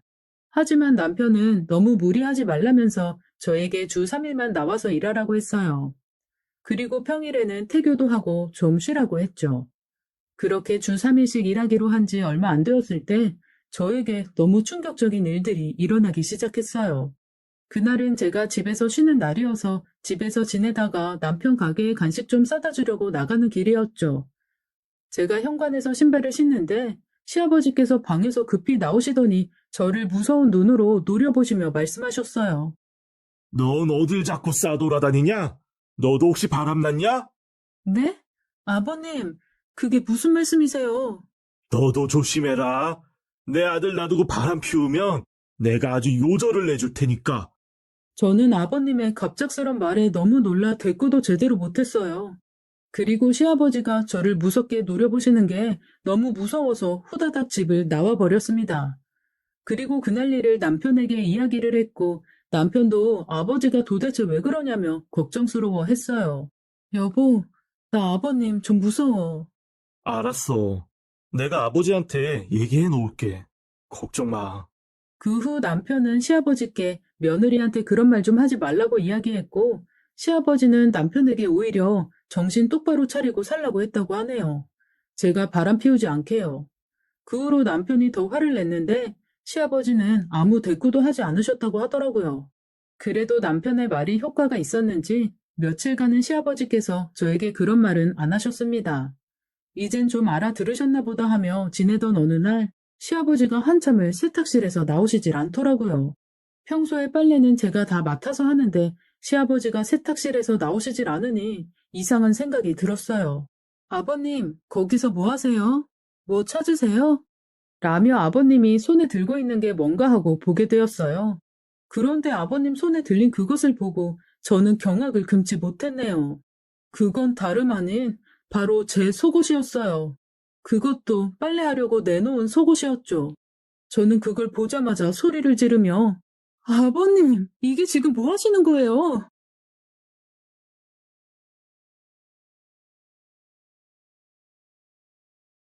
제 속옷을 왜 들고 계시냐고요? 너 바람 피우는지 확인하는 거다. 내가 너희 시어머니도 이걸로 증거 여러 번 찾았어. 정훈이가 너 만나기 전에 만나던 처자도 내가 다 확인하고 증거 찾았어. 내가 증거 잡는 데는 아주 선수다. 그러니 너도 몸가짐 똑바로 해. 내가 다 지켜보고 있으니까. 저는 너무 충격을 받아 대꾸도 안 하고 핸드폰을 챙겨 집을 나와 바로 남편에게 연락을 했어요. 여보, 아버님 이상해. 빨리 집에 와. 그게 무슨 소리야? 아버지 어디 아프셔? 아프신 정도가 아니라 더 심해. 하여튼 빨리 오라고. 남편 가게에서 집까지 도보로 10분 정도 거리여서 남편은 금방 집으로 들어왔어요. 무척 놀란 표정으로 무슨 일이냐는 남편에게 세탁실로 가보라고 했습니다. 그리고 남편도 그 현장을 목격했는지 시아버지 손에 들려있던 제 팬티를 빼앗으며 시아버지를 세탁실에서 끌고 나왔어요. 그 후로 남편은 사태의 심각성을 알았는지 다음날 바로 동네 정신과 병원을 찾아가게 되었습니다. 의사의 말에 의하면 시아버지가 의처증 있는 상태에서 조현병이 생겼다며 환각과 환청으로 인해 며느리를 의심하고 계신 것 같다는 진단을 내려주었어요. 결국 시아버지는 그날부터 치료를 시작하게 되었네요. 그리고 저는 남편에게 전 여자친구와 헤어진 이유를 다시 한번 추궁하게 되었어요. 알고 보니 시아버지가 그 전 여자친구를 미행하며 바람 피우는지 확인하고 다니는 바람에 여자친구가 학을 떼고 떠난 거라고 하더라고요. 그 여자친구가 박차고 나간 자리를 제가 좋다고 들어온 꼴이었죠. 참으로 다행인 건 제 남편은 멀쩡하다는 거예요. 비록 아버님의 이상한 행동들이 병 때문이라지만 지금 생각해도 너무 소름 돋고 무섭네요. 약을 드셔서 그런지 지금은 꽤나 정상적으로 생활하고 계세요. 그리고 저를 의심하는 등의 이상한 행동도 안 하시고요. 참 다행스러운 일이긴 한데 저는 한편으로 걱정도 되고 그럽니다. 혹시 남편도 저렇게 될까봐 마음속으로 은연중에 걱정되는 마음이 생기네요. 지금은 아버님이 치료 시작한 지 한 6개월 정도 시간이 지나서 저희 가족은 잘 지내고 있어요. 그리고 저도 그 사이 출산을 앞두고 있네요. 저는 남편에게 출산하고 나면 분가를 하자고 요청을 했어요. 솔직히 조현병이신 아버님이 계신 집에서 아기를 키우는 게 염려스러운 건 어쩔 수 없네요. 남편도 알았다고 하긴 했는데 제가 볼 땐 남편은 아버지가 걱정돼서 같이 살고 싶어 하는 눈치네요. 저 역시 아버님이 혼자서 잘 지내실런지 걱정스럽고 약을 꾸준히 드셔야 하는데 옆에서 챙겨줄 사람이 없으니 걱정되긴 해요. 그렇다고 아기를 키우는 엄마 입장에서는 시아버지의 존재가 무척 부담스러운 마음입니다. 남편은 계속 함께 지내고 싶어 하는 눈치인데 아기 낳고 나서 아버님이랑 지내기엔 제가 너무 겁이 많네요. 당연히 분가하는 게 맞겠죠? 제가 결혼 후 겪은 이야기가 너무 충격적이라 여러분과도 공유해보고 싶어서 이렇게 사연을 보내보게 되었네요. 안녕하세요. 오늘의 사연 시작합니다. 안녕하세요. 초등학생 3학년 딸과 1학년 아들을 두고 있는 워킹맘입니다. 딸이 다행히 아직 사춘기가 오지 않아 이런저런 이야기들을 많이 나누고 친하게 지내고 있는데요. 오늘은 딸이 갑자기 TV를 보다가 내 첫사랑은 방탄 오빠들인데 엄마의 첫사랑은 언제냐고 하면서 물어보는데 옛 추억이 생각나 이렇게 사연을 보내봅니다. 제 첫사랑은 여고생이라면 누구나 마음에 품어봤을 문학 선생님이셨는데요. 훤칠한 키와 멋진 목소리가 여고생들의 마음을 설레게 하시는 분이었죠. 저는 기독교 사립 여자 고등학교에 다녔는데 제가 고등학교 2학년 때 처음으로 부임해 오신 어린 선생님이셨어요. 교생 실습 이후에 교단에 서시는 것이 처음이라 부족한 것들이 많을 거라며 잘 부탁한다고 웃는 선생님에게 모두들 쓰러졌었죠. 특히 시를 가르치실 때 좋았는데 저희에게 좋은 책들도 많이 추천해 주시고 선생님 덕분에 독서 동아리는 항상 인기였습니다. 진짜로 쉬는 시간에 선생님은 나를 좋아한다 아니다. 날 보는 눈빛이 달랐다며 여학생들끼리 말도 안 되는 이야기로 열을 올리곤 했으니까요. 저는 문학 소녀는 아니었는데 선생님에게 잘 보이기 위해서 공부를 열심히 해서 좋은 성적도 거두게 되었습니다. 같은 학교 동문이 되고 싶어서 같은 과는 아니지만 선생님이 나오신 대학교에 원서를 넣고 합격하기도 했습니다. 졸업식 날 빨갛게 엄볼로 선생님에게 좋아한다는 마음을 가득 담은 편지를 드렸고 선생님은 환하게 웃어주셨습니다. 신입생이 되고 바쁜 새 학기를 지난 후에 친구들과 학교를 다시 방문하게 되었습니다. 선생님에게 웃으면서 이제 선배님이나 오빠라고 불러도 되냐고 넉살 좋게 물어보았어요. 그때 저뿐만 아니라 선생님을 짝사랑한 친구들이 정말 많았어요. 학교 끝나고 이제 성인이니 술 한잔 사달라면서 지금 생각하면 난처할 정도로 졸라댔었는데요. 학교가 끝난 뒤에 치킨에 맥주를 사주시며 이런저런 이야기들을 나눠주셨습니다. 이렇게 성인이 되고 나서 보니 정말 가깝게 느껴지더라고요. 그해 겨울 저는 선생님에게 좋아한다며 고백을 했고 결과는 당연히 차였습니다. 그때야 나이 차이가 별것 아니라고 생각해서 얘기했지만 지금 생각해보니 9살이나 어린 제자가 그런 말을 했다니 당황스러우실 법했다 싶어요. 가슴 아픈 첫 고백과 거절을 경험하고 나서 너무 창피해 겨울 내내 집에 틀어박혔어요. 대학교 2학년 새 학기가 시작되고 1학년 후배들이 입학을 하게 되었습니다. 저의 아픔은 꽤나 오래 갔어요. 왜 될 거라고 생각했는지 지금 생각하면 좀 창피하지만 저는 선생님도 저에게 마음이 있을 거라고 생각했거든요. 새로운 신입생들과의 술자리에서 유독 눈에 띄는 학생이 있었습니다. 선생님처럼 큰 키 그리고 뿔테 안경과 셔츠까지 선생님과 비슷한 스타일이었거든요. 성격은 선생님과 다르게 넉살 좋았지만 제법 학과 생활에 열의를 보이던 친구였어요. 쉽게 친해졌는데 유머 코드도 잘 맞고 다정한 성격 때문이 아닌가 싶습니다. 한 학기가 채 지나기도 전에 그 친구에게 고백을 받았습니다. 누나가 좋다고 친한 누나 동생이 아니라 여자친구였으면 좋겠다고 했어요. 저에게 연하는 정말 생각지도 못해본 나이였어요. 선생님은 아니었지만 언젠가 나도 저렇게 어른스러운 오빠와 연애가 하고 싶다는 생각이 컸거든요. 그래서 거절했습니다. 너의 마음은 고맙지만 나는 연애할 생각이 없고 특히나 연하와는 더더욱 그럴 생각이 없다고 말이죠. 그 아이는 알겠다고 하면서 포기하지 않을 거라고 했는데 정말 포기하지 않더라고요. 학교 선후배가 모인 자리에서 술을 거하게 먹더니 받아줄 때까지 고백할 거라면서 얘기하는데 그때는 그게 참 창피했어요. 좋은 동생을 잃고 싶지 않아서 거리를 두진 않았지만 선은 확실하게 그었습니다. 그 친구는 1년 내내 틈만 나면 고백을 했습니다. 거의 뭐 한 달에 한 번은 고백한 것 같아요. 자꾸 그러니까 좀 가벼운 애가 아닌지 의심도 되더라고요. 제가 3학년이 되고 그 아이가 2학년이 되면서 새 학기가 시작하고 나서도 또다시 만나보지 않겠냐고 하더라고요. 그래서 이제 그만하라고 했습니다. 얼마 후 그 친구가 군대에 간다면서 염치 없는 거 알지만 마지막으로 다시 한번 물어본다고 했을 때에도 저는 잘 다녀오라고만 말했어요. 그 아이가 입대한 후 제 마음이 굉장히 헛헛하더라고요. 매일 연락하고 얼굴 보며 쫓아다니던 사람이 없으니 이상한 건가 싶었는데 저도 모르는 새 그 아이에게 마음을 주고 있었나 봅니다. 다른 친구들에게는 다 전화가 오는데 저한테만 안 오더라고요. 너무 서운해서 곰곰이 생각해보니 그때 알았습니다. 저도 그 아이를 좋아하고 있었고 그냥 제가 연하는 싫다고 하면서 제 취향에 심취해서 그 아이를 밀어낸 것을요. 편지로 말을 해야 할까 고민하다가 면회를 가기로 마음먹었습니다. 면회장에서 만난 그 아이는 생각도 못했다면서 굉장히 기뻐했습니다.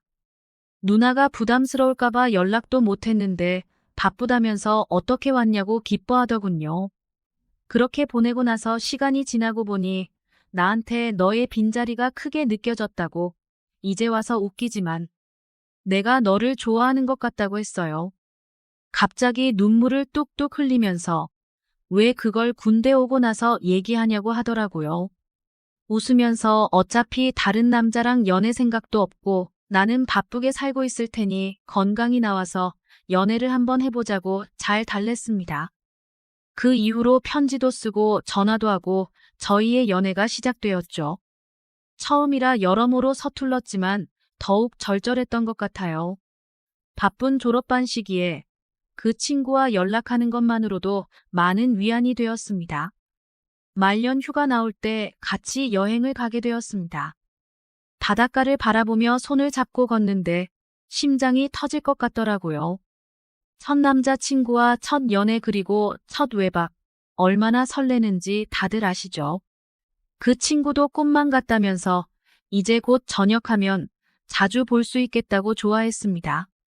그날 같이 조개구이도 먹고 밤바람도 맞으면서 이야기를 나누다가 저희는 뜨거운 사랑을 나누게 되었습니다.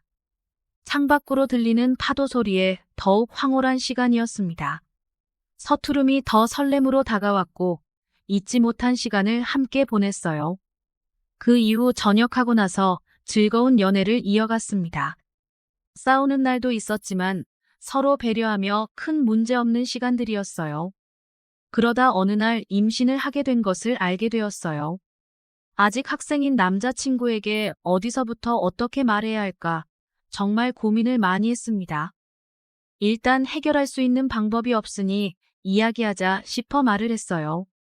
하지만 단번에 제 손을 잡으면서 혹시 아프거나 힘든 건 없냐고 책임지겠다면서 바로 부모님께 얘기하고 그렇게 일사천리로 진행되었습니다. 네, 맞아요. 지금 딸에게 라면 끓여주고 있는 남편입니다. 서로 첫 연애에 결혼까지 골인하게 되었지만 지금까지 큰 문제 없이 행복하게 잘 살고 있습니다. 딸에게는 엄마의 첫사랑이 아빠라고 얘기해줬습니다. 오늘의 사연 여기까지입니다. 구독, 좋아요로 응원해주세요.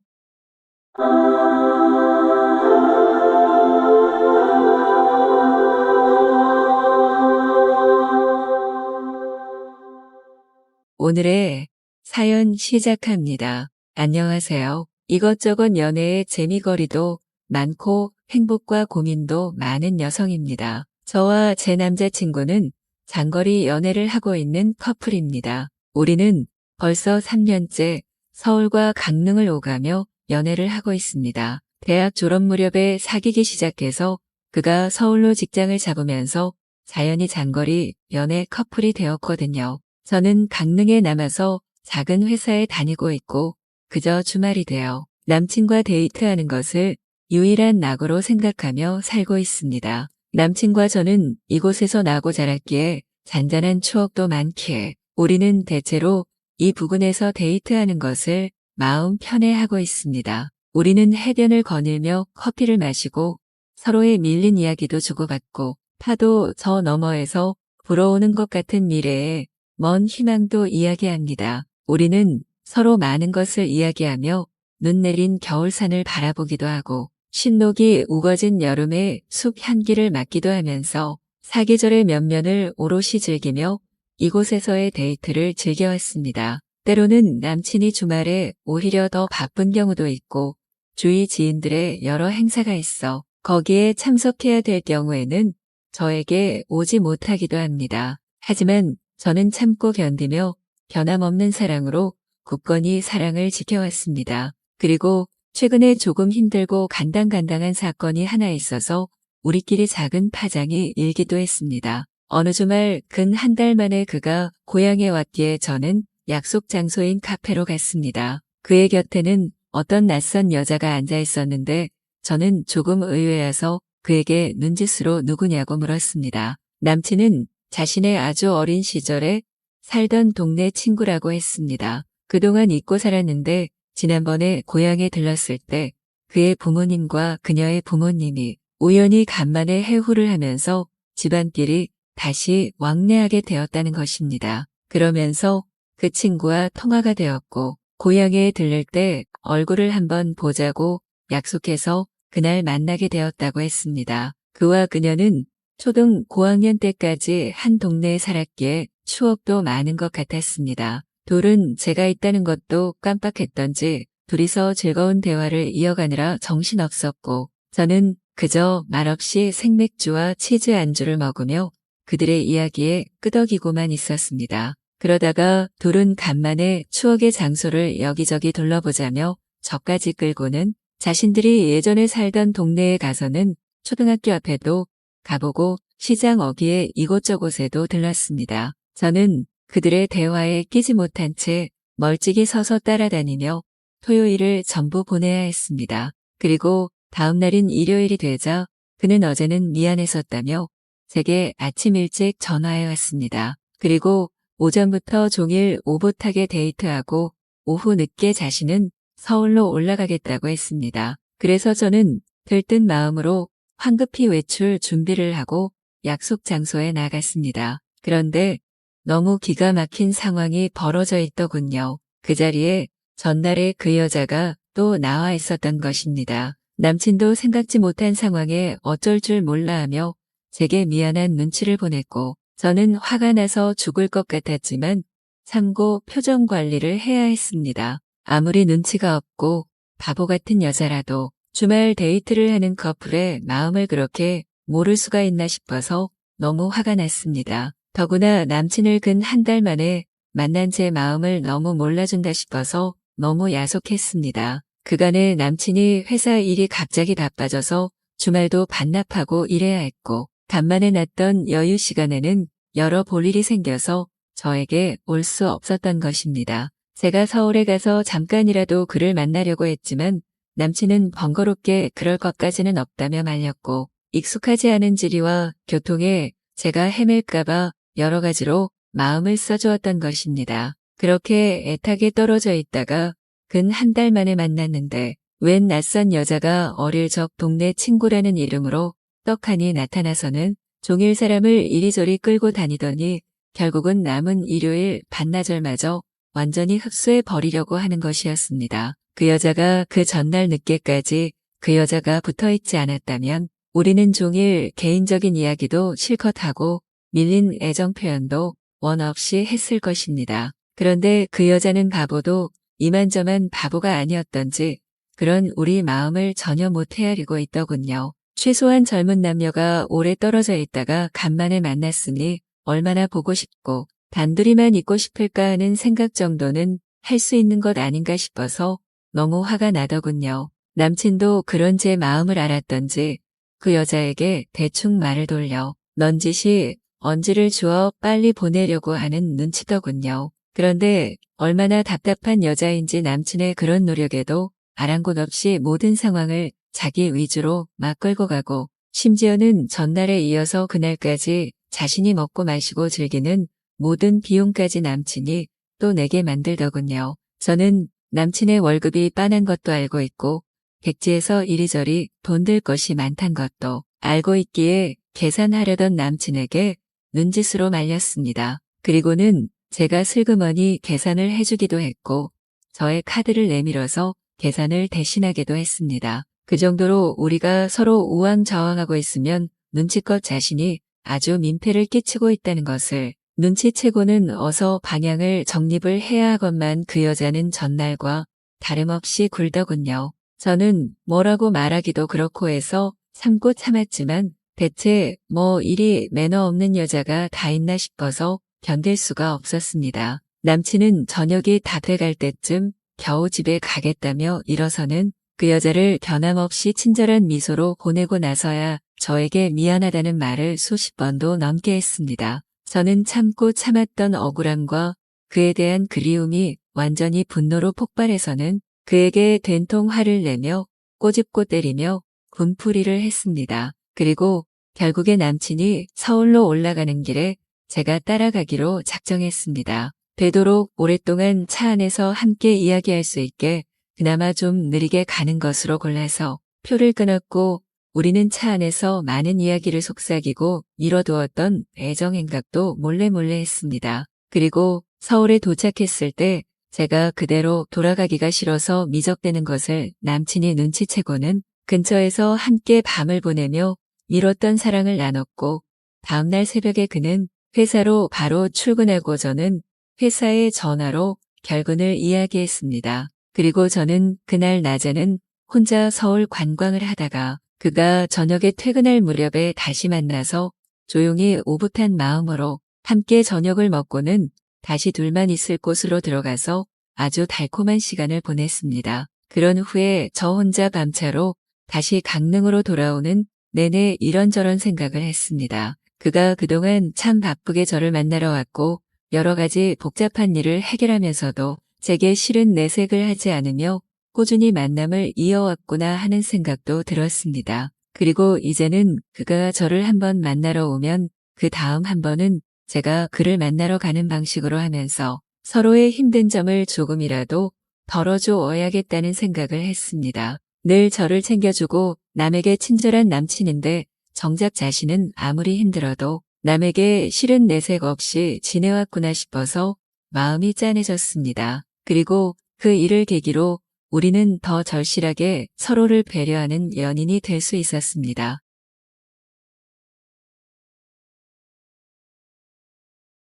안녕하세요. 우리 채널 오시기를 환영합니다. 저는 40대 후반 두 아이의 엄마예요. 대학을 졸업하고 패션 회사를 다니다가 남편을 만나게 되었어요. 남편은 회사 거래처 사람이었는데 일 때문에 저와 만나다가 서로 좋아하는 사이로 발전했죠. 저희 집은 아빠가 작게 사업을 하셔서 나름 풍족하게 살았어요.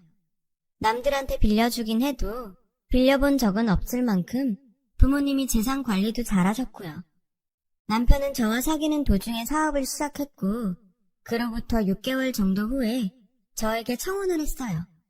내가 꼭 사업 성공해서 자기 아버님처럼 처자식 고생시키지 않을 거니까 나 한번 믿어봐.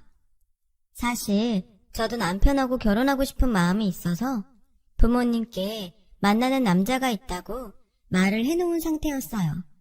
그래서 결혼을 하겠다고 했더니 아빠는 썩 내키지 않는 눈치였어요.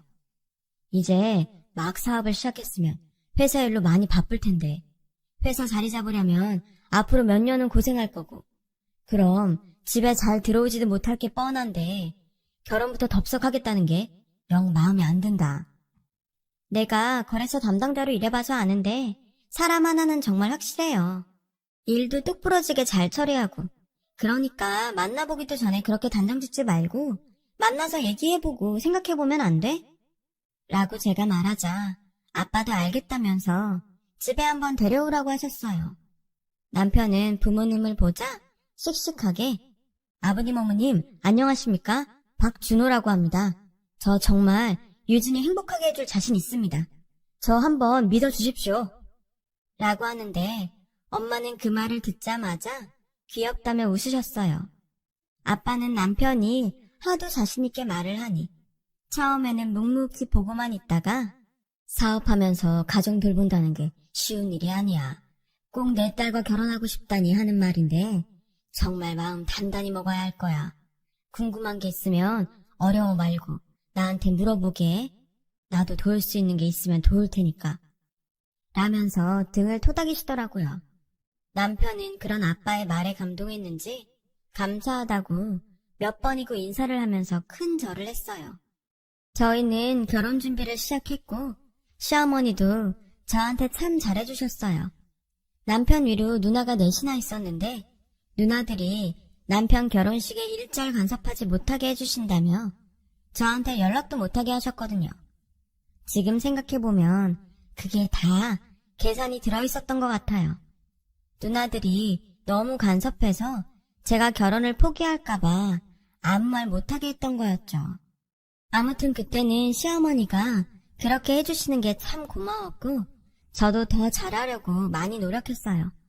그러다 보니 생각했던 것보다 혼수도 더 많이 해갔고 시어머니가 지나가면서 마음에 든다고 했던 것도 다 눈여겨봤다가 나중에 가서 전부 사가지고 갔죠. 그런 거 보면 참 사람을 어떻게 움직이는지 잘 아는 사람들이라는 생각이 들어요.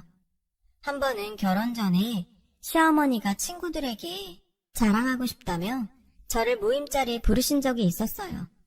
얘가 우리 며느리 김유진. 어때? 너무 이쁘지? 너네 며느리는 이렇게 귀엽고 고급져?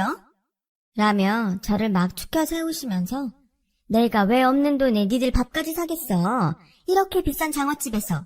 다 이런 며느리 얻으니까 내가 좋아서 그런 거지. 라고 하시길래 저는 그것도 고마운 마음에 제가 식사값을 미리 계산하고 오기도 했거든요. 저희 부모님도 부모님대로 남편이 사업 시작하느라 돈이 많이 들었을 거라며 웬만한 건 저희 집에서 하는 걸로 해서 제 혼수 비용으로 돈을 정말 많이 쓰셨어요. 제가 큰딸이라서 그러신 것도 있는 것 같아요. 그렇게 저희는 양가 축복 속에서 결혼을 하게 됐고 경기도에서 신혼살림을 시작했죠. 남편은 정말 최선을 다하는 게 보였어요. 회사 일 때문에 늦게 올 때도 많은데 집안일도 많이 신경 썼고 주말이면 꼭 저보다 먼저 일어나서 청소도 했고요. 그런 모습들에 저는 더 남편을 신뢰하게 됐고 시간이 지나고 임신을 해서 첫 아들을 낳았어요. 결혼하고 2년 반쯤 됐을 때였어요. 남편은 사업을 좀 더 확장하느라 바빴는데도 제 옆을 지켜주고 많이 기뻐해줬죠. 시어머니도 집안에 첫 친손주가 태어났다며 온 동네에 떡을 돌리며 좋아하셨어요. 그리고 그 무렵부터 남편은 친정에 손을 벌리기 시작했어요. 자기, 장인어른한테 말씀드려서 사업 자금 좀 어떻게 안 될까? 지금 거래처 터놓은데 꽉 잡아야 되거든. 응? 부탁 좀 하자. 처음에는 남편이 애쓰는 것도 안쓰러웠고 사업도 잘 크면 좋겠다는 마음에 아빠한테 말씀드렸죠. 아빠도 흔쾌히 남편에게 사업 자금을 대주셨어요. 그렇게 한 번, 두 번이 세 번, 네 번이 되고 여러 번이 되었어요. 그 사이 저는 둘째 딸을 낳았고요. 남편은 병원에 늦게 오긴 했지만 그래도 딸이 태어나는 걸 보긴 했어요.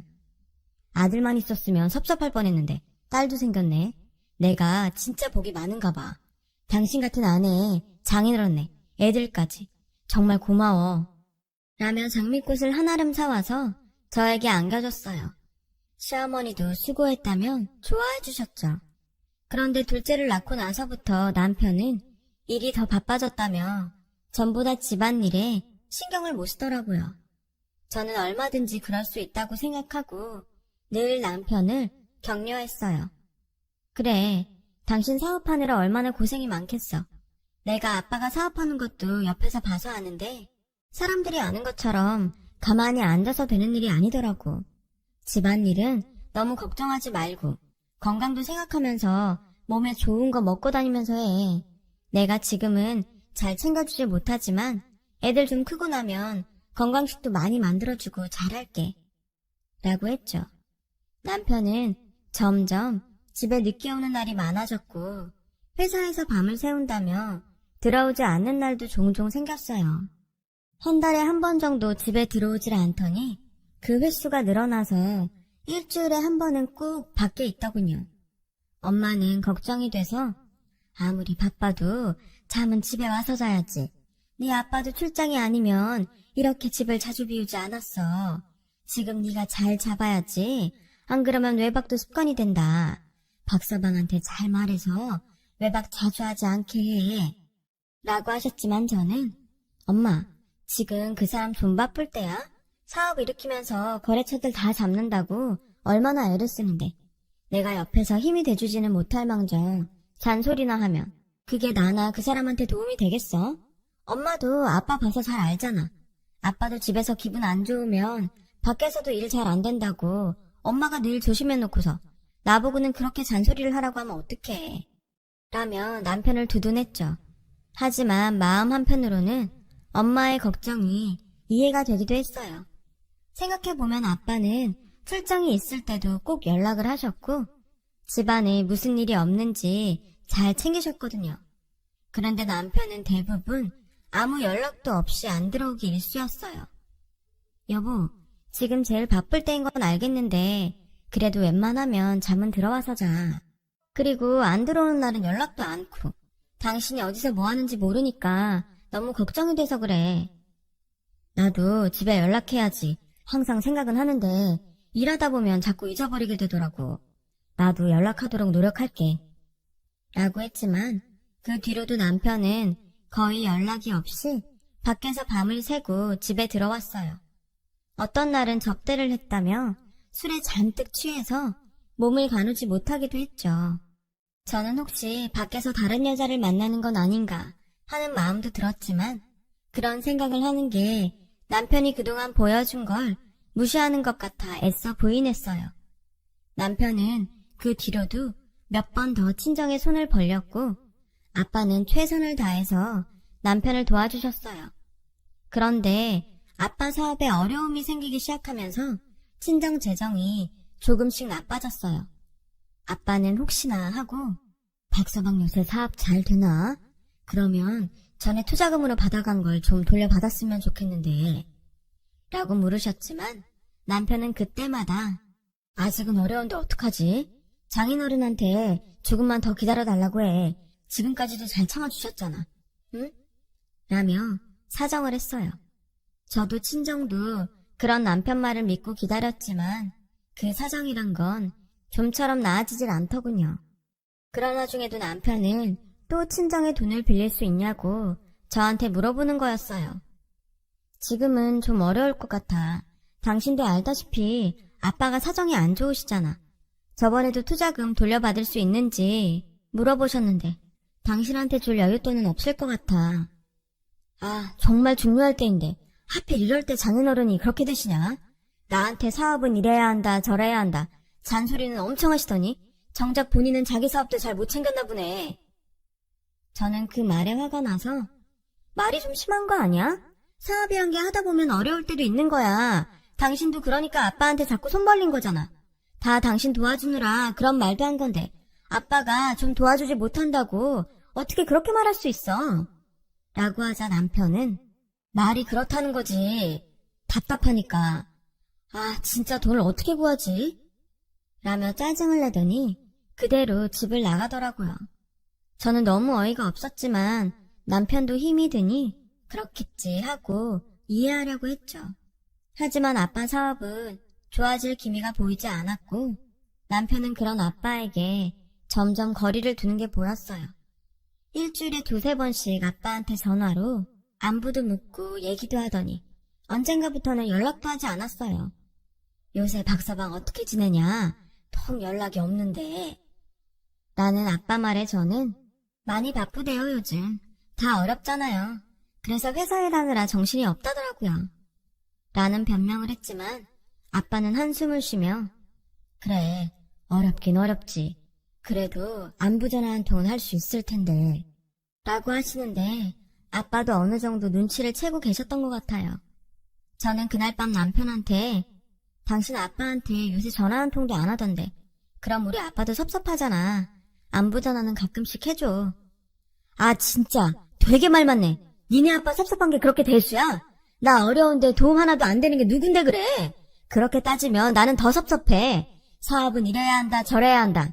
아들 같아서 하는 말이다. 말만으로 놓더니 자기 사업 어렵다고 돈도 안 빌려주고 말이야. 날 정말 아들로 생각하면 이러진 않겠지. 아빠가 일부러 안 빌려주시는 것도 아니잖아. 그러는 당신은 아빠 어렵다고 투자금 좀 돌려달라고 몇 번 얘기해도 한 번도 돌려준 적 없잖아. 그래도 당신 사업은 아빠처럼 어렵진 않은데 당신도 우리 아빠 친아버지처럼 생각한다며. 친아버지라면 그랬겠어? 라고 하자 남편은 코웃음을 치며 나도 받는 게 있어야 그렇게 하지. 진짜 자기네 부모님들은 가식적이야. 친아들 같았으면 애당초 나 어렵게 사업 안 해도 됐겠지. 당신 아버지 회사 그대로 물려받으면 되니까. 내가 당신 아버지 회사 들어갔으면 지금처럼 위기도 안 생겼을걸? 라고 하는데 그제야 남편의 속마음이 보이는 것 같았어요.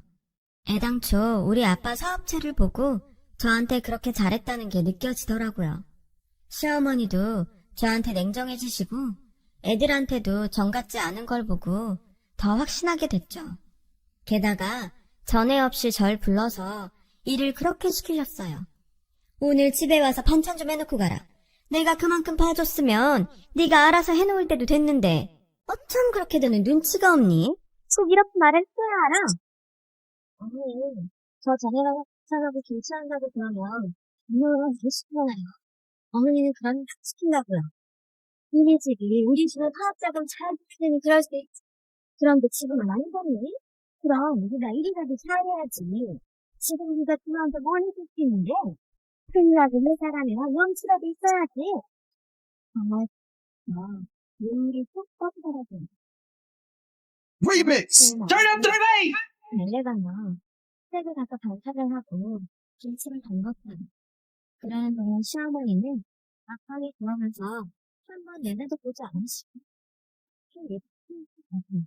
쳐다보지 않으시더라고요.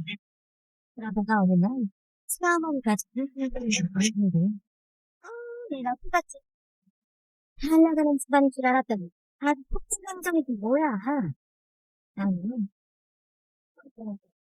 저는 그때부터 이혼을 생각하기 시작했죠. 남편에게도 이상한 낌새가 느껴졌거든요. 한 번은 집으로 전화가 왔는데 제가 받은 게 바로 끊어지더라고요. 그러니까 샤워하는 남편이 쫓아내서 전화기를 갖고 들어가는 거예요. 아무래도 안 되겠다 싶어서 삼신소에 부탁을 해서 남편 휴대전화 기록을 도용했어요. 그러면 안 되는 건 알았지만 확실히 알고 싶어요. 아내나 되니까 적용되지 않은 부모와 자주 통화가 있는데 제가 그 번호에 전화를 하니 여자가 받더라고요. 저는 바로 전화를 끊었고 다음날 아침 남편 무슨 소리냐면 연락을 하겠다고 하고 연락 안 하셔도 돼요. 집에서 외쳐서 그냥 더 아빠도 나중에 전해주세요. 저는 그렇게 말하고 남편 회사 번호표를 3, 2, 1! 일단 회사집을 감시했어요. 그러자 한참 후 남편이 어떤 여자와 차에서 내리는 게 보여. 둘이 서로 팔짱을 끼고 회사 현관까지 헤어지더고 Funky Fresh Beats! 남편이 들어오기만 기다렸다가 남편이 나갔어요. 당신 우리 회사 앞으로 갔는 거거든요. 당신 만나러 갔다가 있는데 꽤 친해 보이더라. 그러자 남편은 정말 내 푹자라는 얼마 전 우연히 다시 만났는데 남편과 헤어지고 혼자서 저도 만찬 토학처를 문화가 같이 수업하다 보니 서로 친구가 되네요. 말도 잘 통하더라. 당신하고 나랑 라고 하더니 뒤로 집을 나가더라고요. 저는 진짜 엉치로 머리를 3개 얻어맞고 한동안 아무것도 못한 채 그 자리에 있었습니다. 그리고 이틀 지나자 남편이 제게 헤어져달라고 하더군요. 당신도 여기까지 이동해서 근데 우린 이제 한계인가 봐. 당신도 이제 나 더 이상 좋아하지 않지. 나도 마음이 떠서 더는 이렇게 못 살 것 같아. 깔끔하게 기억하자. 뭐? 알았어. 대신 우리아빠한테 돈 받았던 거? 나 그 돈 받기 전에 절대 이혼 못했어. 나는 저도 세게는 안 했잖아. 지금 요즘은 데려가지고 왔는데 왜 남자들이 저희 집에서 애들 가구랑 제 화장대를 밖으로 옮기고 있는 거였어요. 지금 뭐 하시는 거예요? 우리 집 물건들을 왜 그다 밖으로 내놔요? 어디서 오는 자유인되냐고요? 라며 소리가 있었더니 우리 아내가 할머니가 불러서 시키는 대로 하는 거예요. 라고 퉁명스럽게 대답하더라고요. 제가 서둘러 집에 들어가 보니 시어머니가 거실 소파에 떡하니 앉아서 사람들한테 일을 시키고 있었어요. 어머니, 이게 다 어떻게 된 거예요? 우리 애들 침대랑 책장을 왜 빼요? 제 화장대는요? 너도 다 알고 있다며. 준혜 대학 때 여자친구 만나는 거. 그러니까 긴 말 하나만. 이제 서로 도움이 되지도 못하는 사이인데 계속 같이 살아봐야 좋을 게 뭐가 있겠니? 이쯤에서 서로 갈 길 가는 게 더 낫지 싶다. 애들 어린이집 끝나면 너네 친정으로 데려가. 그럼 이걸 다 지금 저희 친정으로 보내신다고요? 저 이렇게는 못 나가요. 아빠가 그 사람한테 어떻게 했는데요? 그 사람 지금 사업하는 거 다 아빠 덕이잖아요. 우리 아빠 돈 돌려주기 전에 저 여기서 한 발자국도 안 움직일 거예요. 그러자 시어머니는 증거 있어? 니네 아버지가 준호한테 돈 빌려줬다는 차용증이 있기라니? 무슨 계약서가 있니? 생사람 잡지 말고 어서 썩 나가거라. 라며 저를 집 밖으로 떠밀었어요. 저는 악만 남아서 소리를 지르며 울었지만 아무 소용 없었어요. 가구를 실으러 온 아저씨들이 대충 이야기를 듣고 눈치를 채셨는지 저를 불쌍한 눈으로 보며 친정까지 태워다 주겠다며 저를 달래셨고요. 저는 애들을 데리고 친정에 가서 방에 들어가 조용히 울기만 했어요. 엄마도 억울함에 이를 악물고 눈물만 흘리셨죠. 아버지는 나중에 조용히 저를 불러서 그만 잊어라. 나도 깨끗이 잊어버릴 테니까. 안 그래도 박서방이 수상해서 우리 회사 형편이 나아지는 걸. 안녕하세요. 우리 채널 오시기를 환영합니다. 일부러 말 안 했다. 혹시나 말이 새나가지 않게 단속도 했고. 역시 우리 집 돈만 노렸던 게 맞았구나. 아들 같은 사위라고 철석같이 믿고 차용증도 안 쓰고 돈 빌려준 내 잘못이다. 라며 위로하셨어요. 저는 그저 죄송하다는 말밖에 할 수 없었어요. 그렇게 저는 이혼을 했고 그 후 얼마 안 돼서 아빠가 돌아가셨어요. 갑자기 심장마비가 와서 돌아가셨는데 아무래도 스트레스 때문이었던 것 같아요. 남편한테 일단 연락을 했지만 예상은 했던 대로 장례식장에 오지 않더군요. 그 후 저와 엄마는 사업을 정리해서 전문 경영인에게 대표 자리를 넘겼고 저는 아버지가 남겨주신 재산으로 인터넷 쇼핑몰 사업을 시작했어요. 다행히 패션 회사에 다닐 때 친구들과 간간히 연락을 이어와서 그 덕을 볼 수 있었어요. 저는 직접 디자인도 하고 동대문도 돌아다니며 옷감을 끊어다가 만들어 자체 제작 상품을 만들었고 소액품이나 기성품보다 제가 만든 옷들이 더 반응이 좋아서 가입 회원들도 많아지고 매출도 계속 올라갔어요. 중간에 좀 힘들 때도 있었지만 그때마다 아빠와 아이들을 생각하며 버텼어요. 그렇게 몇 년이 지나니 쇼핑몰이 꽤 커져서 직원들도 많이 두게 되었고 소위 대박이 났어요. 그 즈음 직원이 전 남편이 사무실로 몇 번 전화가 왔다고 알려주더군요. 저는 아무 말도 하지 않았지만 감이 좋지 않았어요. 이미 제 사업이 많이 컸다고 이쪽에서는 소문이 났고 그게 전 남편 귀에 안 들어갈 리가 없었거든요. 그리고 얼마 안 돼서 그 사람이 절 찾아왔어요. 저는 직원에게 바쁘니까 못 만난다고 돌려보내라고 했는데 계속 기다리겠다고 했다는 거였어요. 그 말에 신경도 쓰지 않고 일을 보다가 점심을 먹으러 가려는데 남편이 밖에 앉아있다가 저를 보더니 당신 얼굴 좋아 보이네. 잘 지냈어? 우리 얘기 좀 하자. 라며 뻔뻔하게 아무 일 없었던 것처럼 말하더라고요. 제가 바빠서 볼 시간이 없을 것 같네요. 그럼 내일 어때? 몇 시가 좋아? 내일도 안 되고 모레도 안 됩니다. 앞으로 계속 쭉 그쪽 볼 시간은 없을 거예요. 라고 했거든요. 그랬더니 사람 참 달라졌네. 성공하고 나니 이렇게 변하는구나. 라길래 저도 그쪽만 하겠어요? 남의 아빠 돈 쏙 빼먹고 집이 망한 것 같으니까 다른 사람으로 갈아탄 인간이 할 말은 아니죠. 라며 사람들 앞에서 망신을 줬어요. 이제는 오지 않겠거니 했더니 다음 날은 제가 출근도 하기 전에 시어머니와 같이 와서 제 사무실을 차지하고 있더라고요. 정말 모자가 똑같이 철판을 깐 걸 보니 열이 확 받더군요. 예, 너 참 성공했구나. 축하한다. 애들은 잘 있고? 어째 한번 놀러 오질 않니? 많이 컸을 텐데 통 보질 못하네. 저는 상대하지 않고 직원을 불러서 이렇게 아무나 내 방에 들이면 어떡해요? 사장이 출근도 하기 전에 잡상인이 왜 와 있어요? 그게 자꾸 사장님 시어머니랑 남편이라고 하시니까 저도 어쩔 수 없이.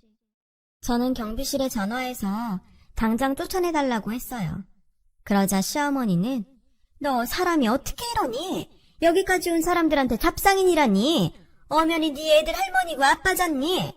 그러지 말고 옛일은 마음 풀고 준우랑 협력해서 사업 더 키워보자. 사람이 어떻게 이러냐고요? 저희 집 망한 줄 알고 어떻게 하셨는데 그런 말이 그렇게 술술 나와요? 남의 아빠 돈도 꿀꺽했으면 미안한 줄 알아야지. 어디 와서 상패예요? 그 잘난 사업 되게 새 며느리랑 하면 되잖아요. 라고 하자 남편이 그 여자가 속인 거였어. 내 사업체랑 합병해서 키우자더니 다른 데에 매각해버리고 돈 다 들고 잠적했다니까. 여보, 당신 잘 됐으니까 우리 같이 해보는 게 어때? 내가 수익에서 당신 아버지한테 빌렸던 것도 다 갚아 나갈게. 우리 예전에 좋았잖아. 한번 해보자. 나는 그럴 생각이 전혀 없어. 친정 망했다고 그렇게 독하게 굴더니 아주 웃기지도 않네. 그리고 지금 말한 거 내가 지금 휴대폰으로 다 녹음했으니까 곧 고소장 날아갈 거예요. 우리 아빠 돈 토해낼 생각이나 하고 있으세요. 그때 경비원들이 들어와서 두 사람을 양쪽에서 끌고 나갔어요. 여보, 한 번만 좀 봐주라. 나 재기하게 도와줘. 얘야, 내가 이번엔 진짜 잘하마. 애들도 잘 봐줄 수 있어. 저는 그냥 사무실 문을 쾅 닫고 들어와 버렸어요. 그리고 변호사를 선임해서 아빠 돈 떼먹은 걸 고소했죠. 물론 증거가 많지 않아서 어려울 거라는 건 알고 있었고 돈도 거의 돌려받지 못했지만 그냥 넘어가기에는 너무 억울했거든요. 그렇게라도 해야 하늘에 계신 아빠가 속이 좀 풀릴 것 같았어요. 저나 엄마도 그렇고요. 저는 지금도 혼자서 아이들을 키우면서 사업을 하고 있어요. 친정 엄마도 애들 돌봐주시고 많이 도와주시고요. 결혼은 다시 생각하고 싶지도 않네요. 물론 세상에 좋은 남편들이 더 많다는 것도 알지만요. 저는 이제 남의 편인 시댁이라면 사양하고 싶네요. 이렇게 사연을 털어놓으니 속이 좀 많이 후련해지는 것 같아요. 얘기 들어주신 여러분들 정말 감사하고요. 모두 좋은 일만 넘치시길 바랄게요. 하늘이 스스로 돕는 자를 돕는다는 말이 정말이더라고요. 다들 희망을 잃지 마시고 화이팅 하세요. 여러분, 사연 댓글에 응원과 현명한 조언 부탁드려요. 좋아요와 구독은 저에게 큰 힘이 됩니다. 오늘도 좋은 일 가득하세요.